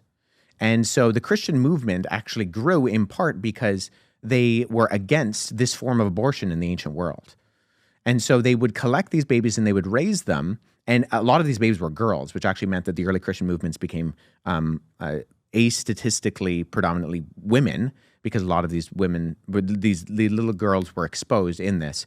Now, the society around them heard about these strange Christians who were talking about, with the Lord's Supper, drinking blood and eating flesh, and then they knew that they were going out and they were taking these babies from the garbage dumps. And so they started to develop rumors that Christians were cannibals. And yet, despite what is a pretty heinous accusation, complete misunderstanding of what's going on, Christianity still grew. And some of the earliest critics of Christianity referred to Christianity as the religion of slaves and women, because it gave agency to these groups that were marginalized within society. So funny. The mob's been around always, and it confuses and gaslights people all the time. Definitely. And Christians were accused of being atheists, A being the negative participle, and then theos meaning God, because they denied that the gods existed, and antisocial, because they wouldn't participate in the goings-on within society that were inherently religious. And so it's in this context that Christianity, grassroots, from the bottom up, eventually goes from 11 scared disciples hiding in an upper room when Jesus is crucified to fundamentally taking over the Roman world within, half a century, half a millennium.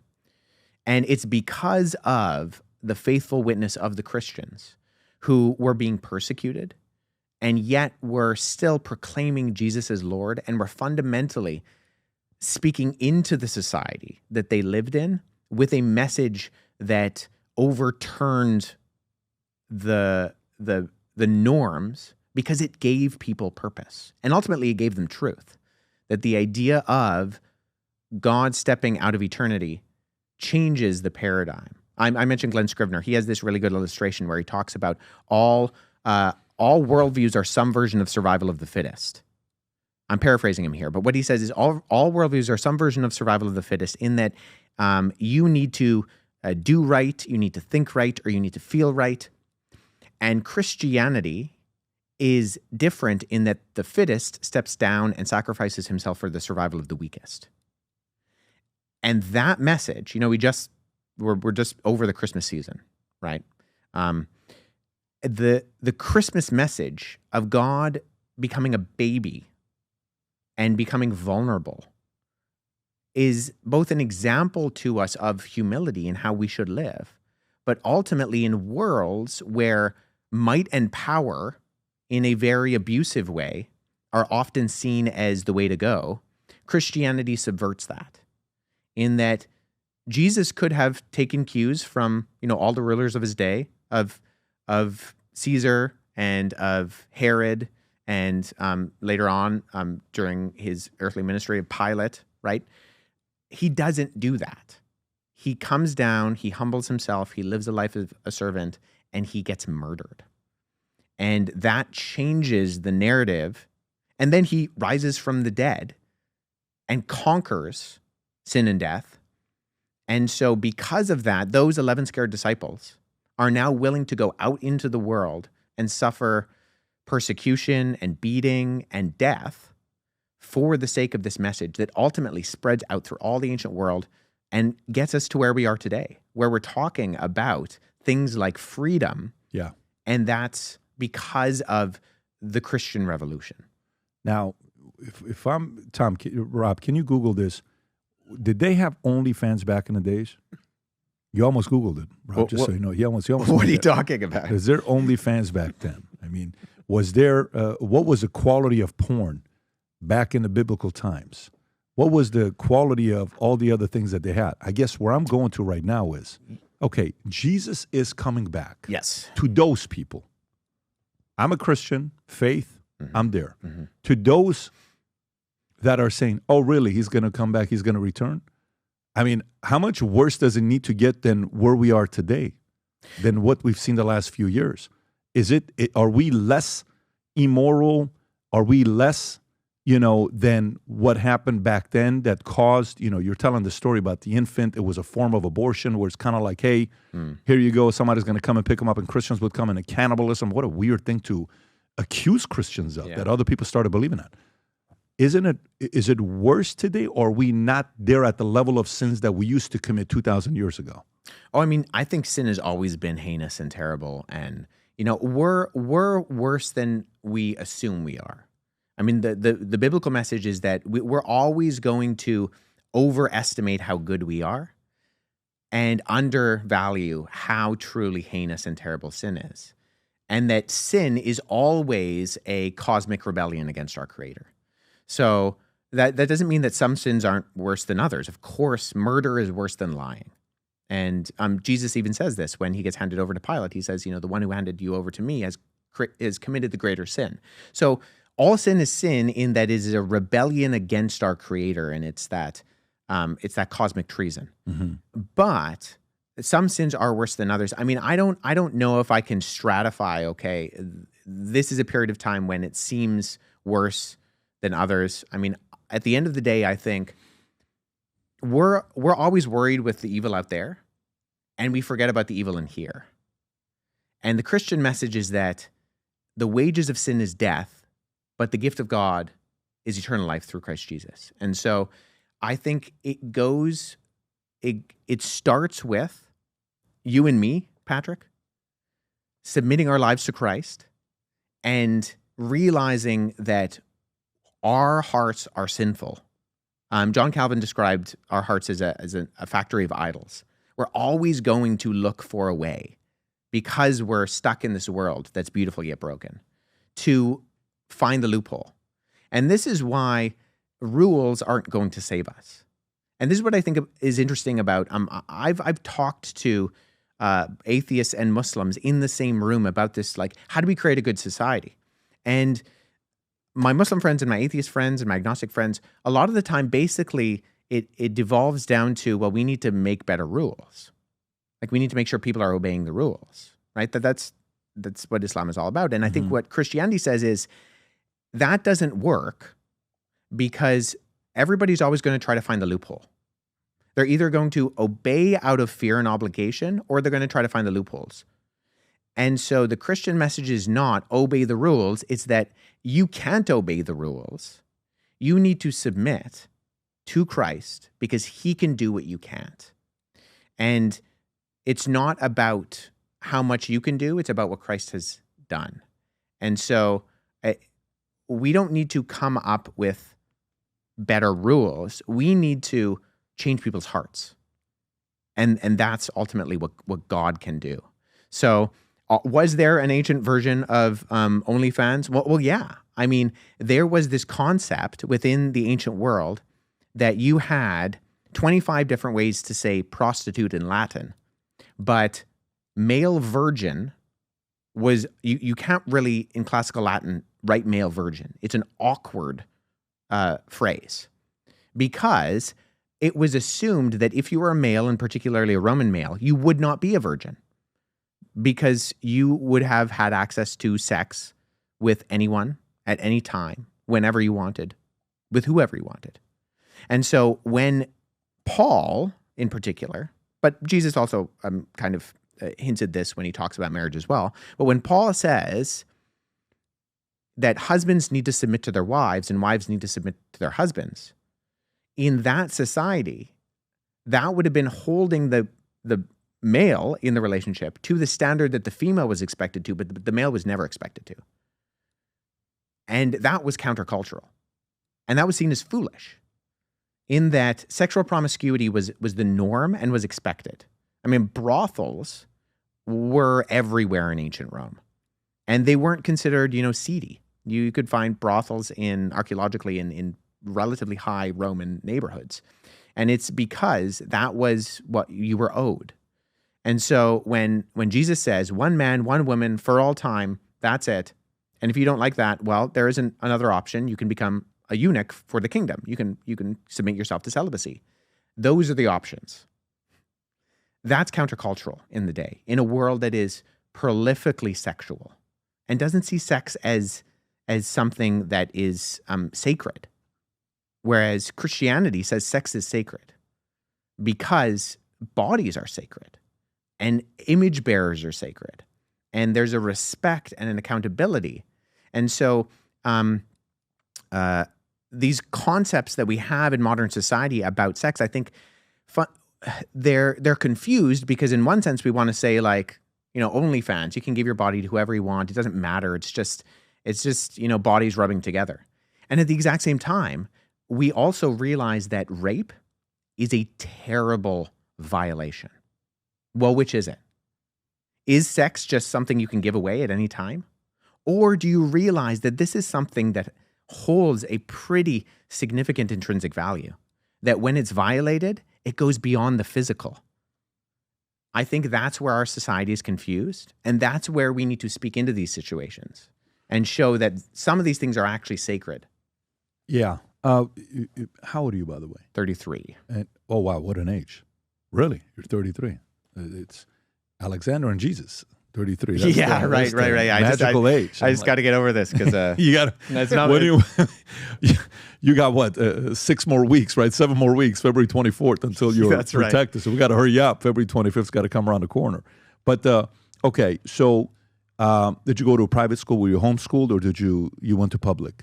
So when we were overseas, I was raised in the British school system when I was really young. That's why Canadians think I have an accent, because a lot of people here assume this is a Canadian accent. It's not. It's the leftovers from being like a few years in the British school system overseas. And then I was in the public school in Canada, and then public all the way along. Were you ever exposed to porn? Oh, of course. Yeah. I mean, I think fortunately, I'm not your typical guy in that is not my struggle and proclivity. And I think I'm very blessed. I have other vices that I need to submit to the cross of Christ. But that one in particular isn't the one that I struggle with, but it is prolific in our world today. Yeah. A lot of people deal with that. And, it's when I was, again, military, we had a guy in a corner that had 1,000 VHS tapes of all the different kind of porns in the military. He was the coolest guy on campus. Everybody wanted to go find this big sergeant that would put up, and you would hear the craziest noise. You always knew he had something going on. And he was a rock star for a lot of guys at that time. And then I come out and I run an insurance company and a business nationally, and I hear, hey, man, I'm really dealing with porn. I'm having a hard time with porn. What do I do with this? What do I do with that? And it was kind of like weird for you to, and a lot of people right now, the level of accessibility, what you're seeing, expectation, how does somebody that's a young man, maybe it's the how, and maybe it's also the why.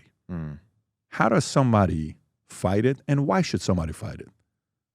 If you were to talk to a young 16-year-old boy, 14-year-old boy, or 18-year-old man, what would you say to him on, the negative effects of porn on them, and why should they do whatever they can to not consume it?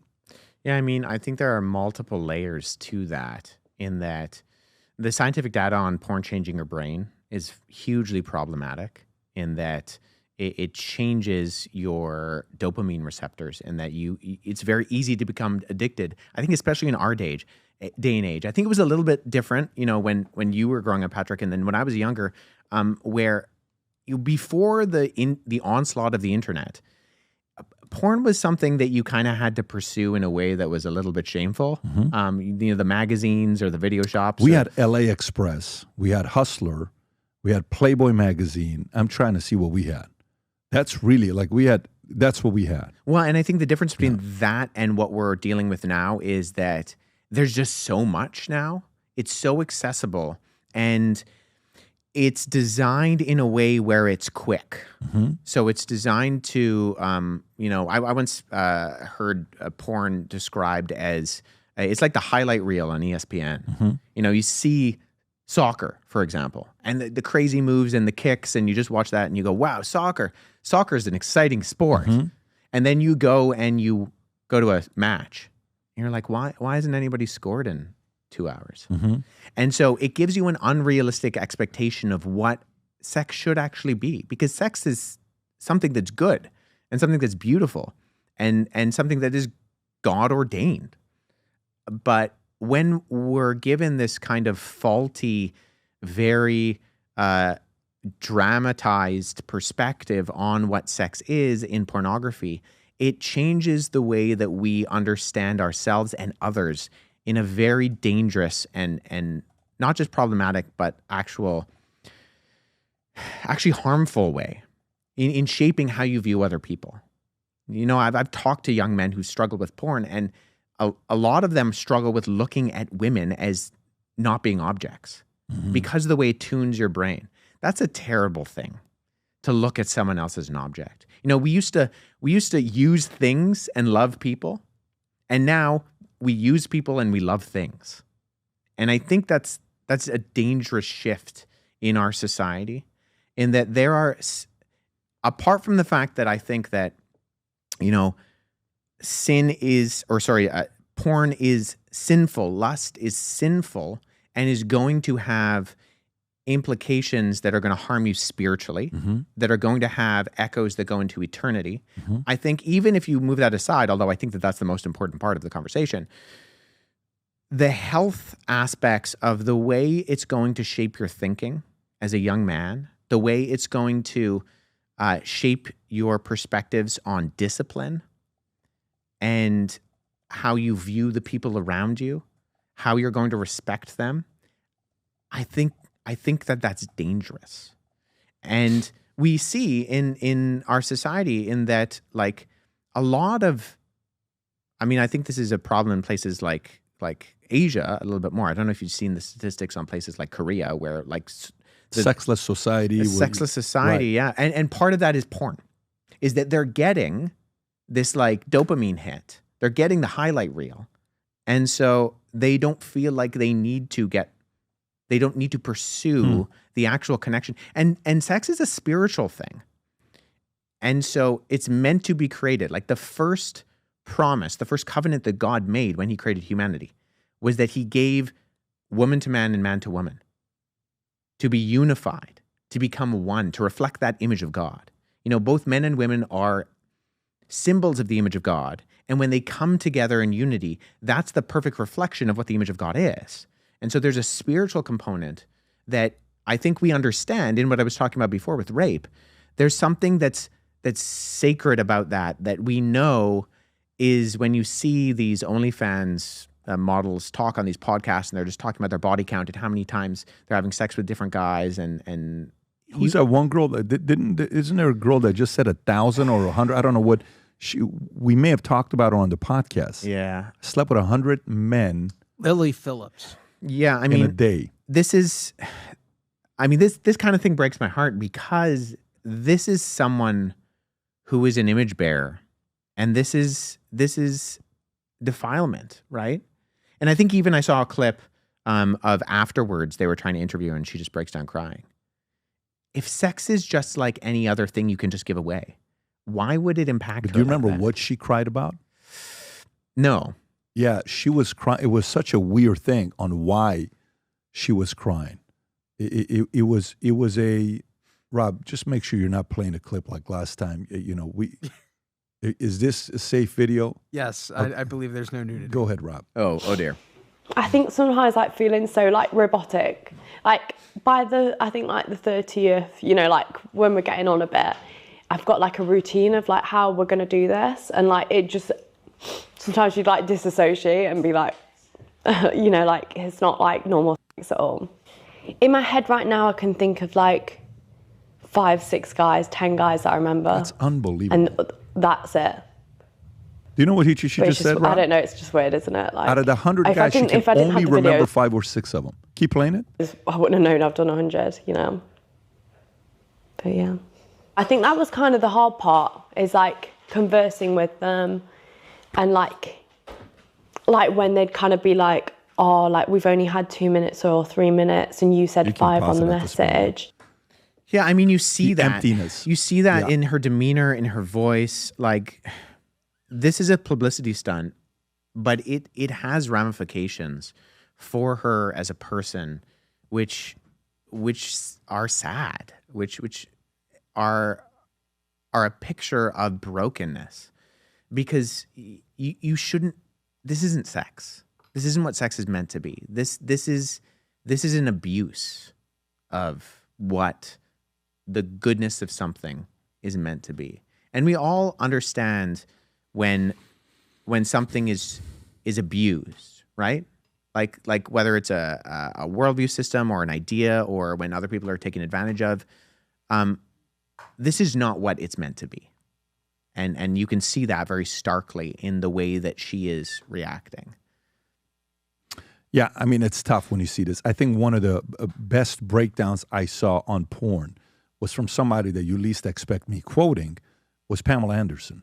Pamela Anderson explains to her this interview she's doing, and she says, look, when I talk to my boys, I prepare them about porn. Says, because it gives you an expectation. Says, I used to, because she says, I'm guilty of it. Some may say I come from that. I maybe even started that because of my tape or whatever she talks about. And then she says, I can't tell you how many times I was with men. I'm like, why are you doing this? This is not what I want. I'm not. It just gave you a different image of it. Yeah. And Pamela Anderson is not a pastor, by the way, if you're wondering. Like, she's not preaching out there. I don't think I was confused on that matter. No, I just want to make sure qualified for you so you don't go out there and, seeing what she has to say. But okay, I want to bring up Mark. But before I do, there's one question I want you to answer, which is from Humberto, if you remember. And the question is, what is the difference? Okay, basic difference, Christians. Catholic, Orthodox, Presbyterian, Baptist, Right. Mormon. If you could simplify it for the average person to say, oh, okay, I didn't know that. Yeah. Oh, okay, I didn't know that. What's the difference between those different sects under Christianity? Yeah, so I think you have different categories in that you have like Christianity broadly in the statistic sense, where you have the major Roman Catholic, Eastern Orthodox, Protestant, Toledo, Ethiopic, and then what's the Oriental Orthodox. So Eastern Orthodox and Oriental Orthodox are not the same thing, but they're similar. Oriental just means Eastern, so that's a little bit confusing. But those are kind of the overarching umbrellas in terms of what we're talking about, global Christianity. I mean, inside, I'm a Protestant, and I'm a Protestant out of conviction, not out of convenience or complacency, in that I truly believe that the tenets of historical Protestantism coming out of the Protestant Reformation, of individuals like Martin Luther, John Calvin, Zwingli, Melanchthon, Knox, these are guys who reformed the church back to what it was meant to be. And so in that, there's a smaller conversation under the umbrella in, okay, well, now you have all these denominations. Now, I actually think denominations are a good thing because humanity is very different, right? Patrick, you and I don't look like each other, right? I can't wear my skin after Labor Day. I'm so white. There's problems with that, right? So we're different in that people think differently, they look differently. I live in Toronto. It's a multicultural city. The amount of different cultures represented in my church is phenomenal. And so I think there is something to say of, if we agree on the centrality of the gospel and the message of who is Jesus and what he came to do to be saved. Now, there's obviously caveats to that. If it's just that, then, I mean, it is just that in one sense, but if it was only that, then you have a lot of people in the New Testament writing a lot of letters and wasting their time. So there's obviously more to that. But I work for an organization, Apologetics Canada, where I'm a Baptist, and all the other individuals who are on my speaking team along with me are not Baptists. So my colleague Steve is Anglican. Andy is, I believe, is Mennonite Brethren. And then Troy is non-denominational charismatic. And we work fine. In fact, I think we complement each other in a lot of ways, in that we have our disagreements theologically, but the disagreements are always on secondary issues. And I think there's room for that. There's room to disagree on secondary issues, as long as when we are coming down to what matters, when we are going out and we are articulating what is ultimately true with a capital T in the gospel, we all do agree on that. So I am actually a fan of denominations because I think it gives an opportunity for people to be reflective of the diversity within the kingdom of God. And unity does not always mean uniformity. And that's a good thing. Unity doesn't always mean uniformity. Yes. Okay. I like that. I actually, by the way, as a Canadian, do you have any opinions on Justin Trudeau or no? No opinions whatsoever Him on resigning? Justin Trudeau. I mean, I have to be careful what I say politically, but let's just say I'm not mad that he's resigning. Okay. Got it. Interesting. So, Well, actually, no, we can skip that. Billy actually in his response video said that I was part of the NDP, which is the New Democratic Party in Canada, which is a left-leaning party. That was one of his accusations against me. And I have had people reach out and say, Wes, why do you support the NDP? They're obviously not in favor of lots of things you adhere to with Christianity. And I can say definitively, I'm not part of the NDP. I don't know where Billy got that. would you consider yourself a conservative? Yes, definitely. Okay. Yeah. So politically, you would be... Oh, politically, I would be conservative, yeah. Okay. Whether that means that the Conservative Party of Canada or there are others, the People's Party of Canada, like there are... But yes, politically... What do you think about this Pierre guy? Pierre Poilievre? Yes. I like him. Yeah. I think he's good. I think he's bright. I think he's intelligent. He, I believe, was the finance minister under Stephen Harper. And so he knows what he's doing. And Canada is in a very dire situation right now in terms of its housing market, in terms of its economy. I think it needs a lot of help. And if Pierre is going to do the things he says he is, I'm all for it. I like it. You know, he's pro-choice and pro-LGBTQ marriage. That's his. I don't know if you knew that or not. Yeah, I mean, I'm not. I obviously have caveats, right? And I'm never going to find a political party that's going to agree with me on everything, because I think, you know, the problem with politics is it's full of politicians, and so based on that, you're never going to find anybody who agrees with everything you say. But I think he's a 10 times better candidate than who what Trudeau did the last few years. I can't tell you how many people I run into here in school, kids whose parents escaped Canada to come down here to Florida because they're not comfortable with the politics that's in Canada. Maybe that's a different thing. I'm encouraged by the things that Poilievre says he's going to incorporate. I hope that those play out well, because as a young person living in one of the most expensive cities, not just in Canada, but in the world, and looking at our housing market, looking at our economy, I want my family to grow. I don't want it, I'm only planning on having more kids. And so there's a trickiness to that right now in Canada with everything that's going on. What do you think about Trump? Any opinions on him? Once again, need to be careful politically. Why do you say that? I work for a national not-for-profit that has charitable status. And so within the way that works in Canada, advocating overtly for a political candidate could compromise our charitable status. Is that a law? Yes. You can have your charitable status revoked if you're advocating for politicians too overtly. Wow. And that has happened in Canada.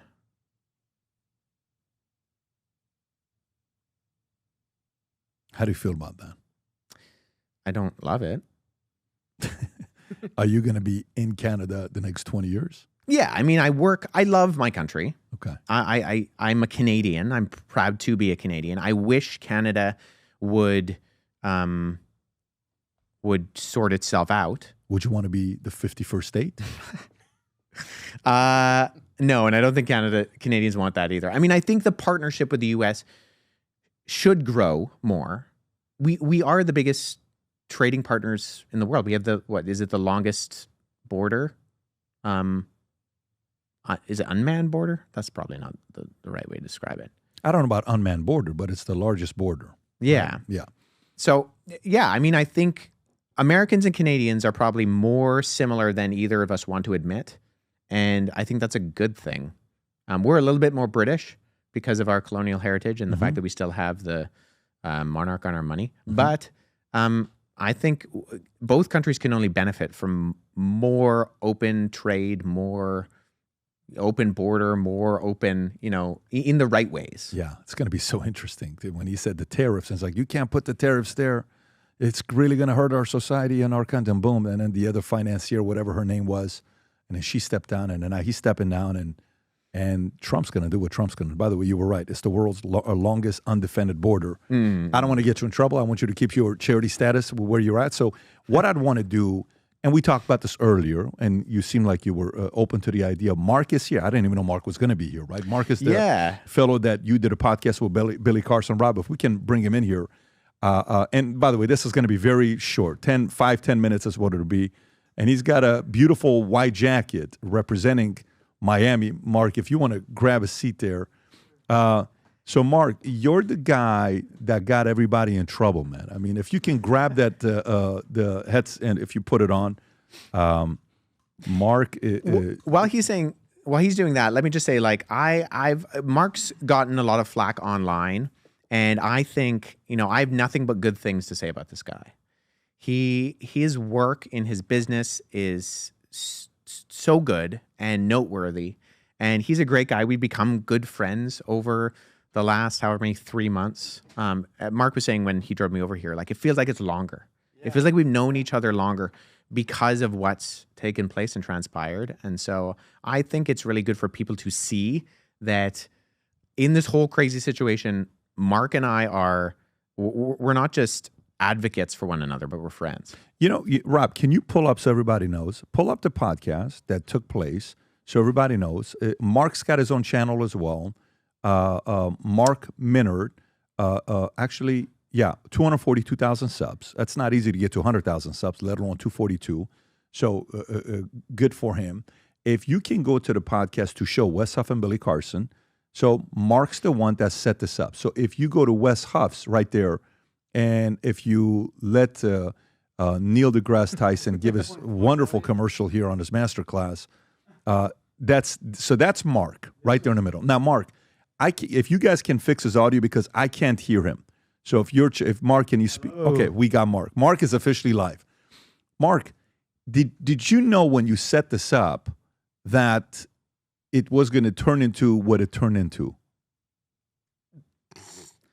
If I knew it was going to turn into what it turned into, you should be hiring me as like the biggest marketing genius. I wish I could say I was that smart. Would you have done it if you knew what it was going to turn into? Would you have done it now, looking back?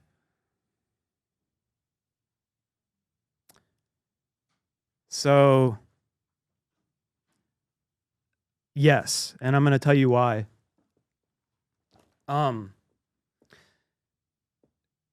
First of all, going through this whole process, Billy being a good friend of mine, this whole situation has been just insanity. But what I didn't realize, like through all the attacks and everything that was going on, now that this has gone as viral as it has,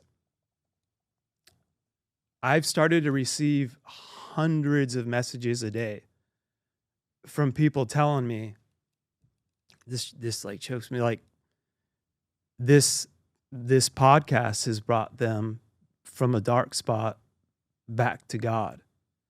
And I didn't realize, I didn't have a clue how many people had been so steered away from their beliefs in God and were just fallen into darkness from the, I mean, I've had so many now, people. If I ask you this, you know, what's interesting is it looks like when you're doing it, you and Billy are friends, like I was saying earlier. We are. You are friends. Well, we were. Yeah, you were friends. Maybe give us your version, and again, I want to keep this less than 5 minutes because we got to wrap up. Maybe give us your version. While it's going on, after it's done, conversation with Billy and what happened with that. And you made a video reaction to it, and every time you said the word Billy, you bleeped yourself out. So maybe give us your perspective. Try to keep it in 5 minutes. So I've been on Billy's show. He's been on mine. We've known each other for business. And we talked for a while about, you know, I'm a Christian. It'd be cool to have you on and just be able to talk about your beliefs and mine and let people see we can still respect each other and that we have similar core values. And then as we got closer to it, I'm like, I don't know anything about like the emerald tablets and all that good stuff. So that led me to Wes. 24 hours notice, had got a hold of Wes to be on. Then I let Billy know, hey, I gave him his name. I said he's a historian, a linguist, gave all his credentials. I'm like, would that be cool if he joined us? Because I don't know anything about that stuff. I can talk about my faith, why I believe in God, but when it comes to that, like, I'm not shy to say I'm clueless. And he's like, oh yeah, bro, like it'll be cool. Like I'm used to doing that. So I went into this thinking we're just going to have a great and amazing conversation as usual.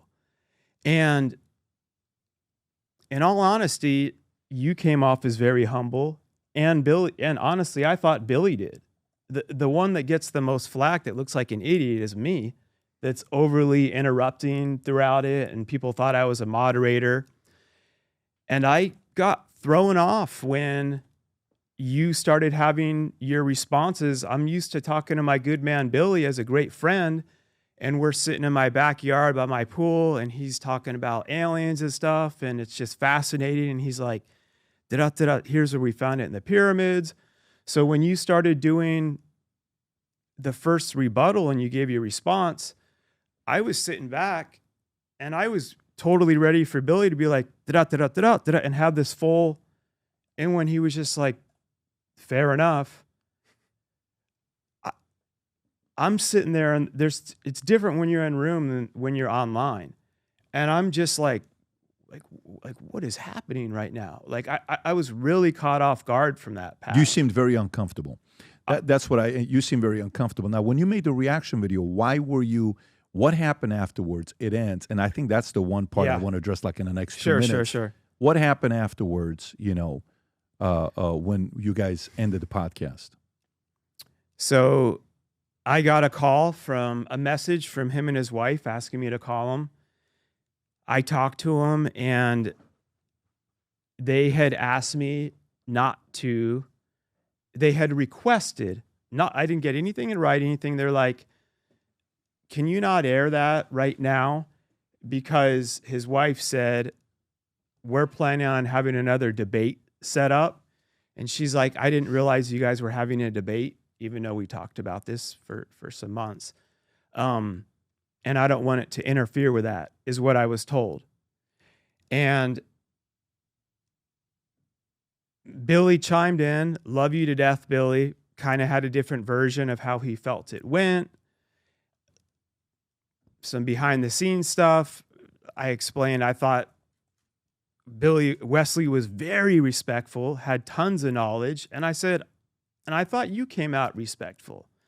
But anyway, for now, we won't air it. Wesley did the response video. People found out the show was done, that it wasn't, they requested it to not be aired. They found out it was on my show. I continued to get attacked for like a month on every level about this. I made time to meet with Billy and try to mediate about, can we do like a follow-up show, like something, you know, if you want to even prepare more, we could do it and have it more structured. And he's like, I don't know. I don't want to have anything to do with that Wes guy. The attacks, everything just continued. At a certain point, I finally made a decision a month later to go live with it, to release it. And I wrote a long explanation as to why. To Billy. Yep. Okay. And it explained how I was having attacks, defamation of my character, and everything. Anyway, we released it. I think it was like at 9 p.m. on Friday. And 2:30 in the morning, you got a knock on the door. I went to bed after we released it. I guess he started texting me, calling me. 2:30 in the morning, my teenage daughter wakes me up. She's 17, turns 18 today, actually. Happy birthday. Happy birthday, Nevaeh. And she's like, Dad, someone's at our door. I'm really scared. And I'm like, what? And I look on my phone, we have the video, and I see it's Billy. I mean, he's dressed up, holding a paper. And I'm like, then I see my text, and he's sending me, and I told him, like, it's going to be okay. Let's just not answer it right now. I didn't see anything good out of coming from answering the door, any type of good conversation. When you did, so you never opened a door at 2:30? 2:30 a.m. I said, honey, Nevaeh, let's just But chill you out. took the video down right there. No, my wife was out of the country. They started calling my wife in a different time zone. My wife calls me not knowing what's going on. And she's like, Mark, I don't know what this is. You released it. They're asking to take it down. She's like, I'm exhausted. Let's just take it down, honey. Like, I don't want drama. I said, okay. For my wife, I took it down. And my wife flew back in.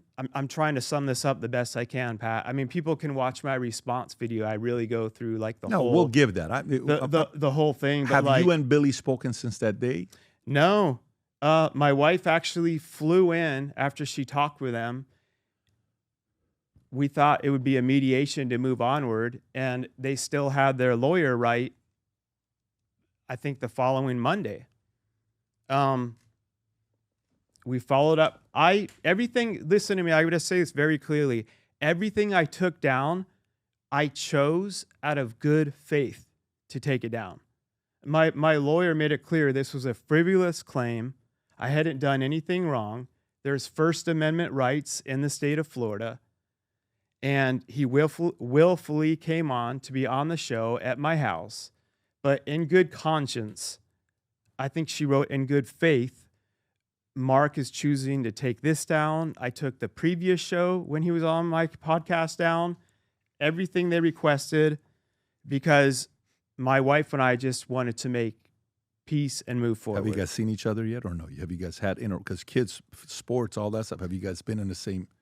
We're in a private gated neighborhood. So you see each other all the time. You just are not talking. I haven't seen them. Oh, okay. I see their son. And of course, we're going to be loving to each other's sons. Our kids, there's a basketball hoop there. Yeah. They play. It got nastier. Then they did this live stream that I couldn't even watch the whole thing. People shared clips with me. A lot of terrible things were said about you. Yeah, that just about all lies. three of us. Yeah, Mark, Anton, and myself. Anton is the social media manager. Oh, okay. His media manager who set it up. It's been crazy, but well, you know what I would say. Here's what I would say. I wish the best for him. Look, you know, we watch. I don't know. You guys watch UFC? Are you a fighting fan at all or not? Okay. What's more embarrassing than getting publicly knocked out? Think about it. I mean, that's very embarrassing, right? But what's more respectful than when Kobe Bryant loses, goes out in the first game, misses all those shots, and comes back and says, "That's right. I'm going to get better." Right. And so the point, and owns it. Right. The point is, but you know, for a person that happens to, that's been winning, and you're not used to it, it's not easy for anybody. So I understand Fair that enough. part. And by the way, you seem like a straight up guy in what you've done. We don't have a relationship. You came in and just said the guy who had him on. So I'm like, no way. I brought you, introduced myself, and maybe at the end we bring you on here. Fair enough. The fact that you did it, I applaud you. I applaud Billy who did it. And you know, now that it's up, of course, I'm sure they're not too happy about it. We learn about Wes. I love the fact that I learned about Wes. I'm so happy that he was on Rogan. I'm so happy that we're having a conversation right now. And for the people that are going to see this as well. And a part of it, you made that happen. So good for you for doing that. What I would like to see happen is the following. I'd like to see a part 2 with Billy and yourself. And you've already said you're open to it. And whether it's going to be with you, whether it's going to be with anybody, whether it's going to be anywhere, that could be another one to be taking place. And I think at the end of the day, when I watch discussions, and we've had a lot of heated debates. I think you should do it. You should moderate it.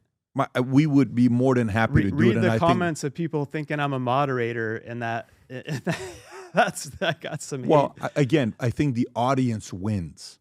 That's who's important to win.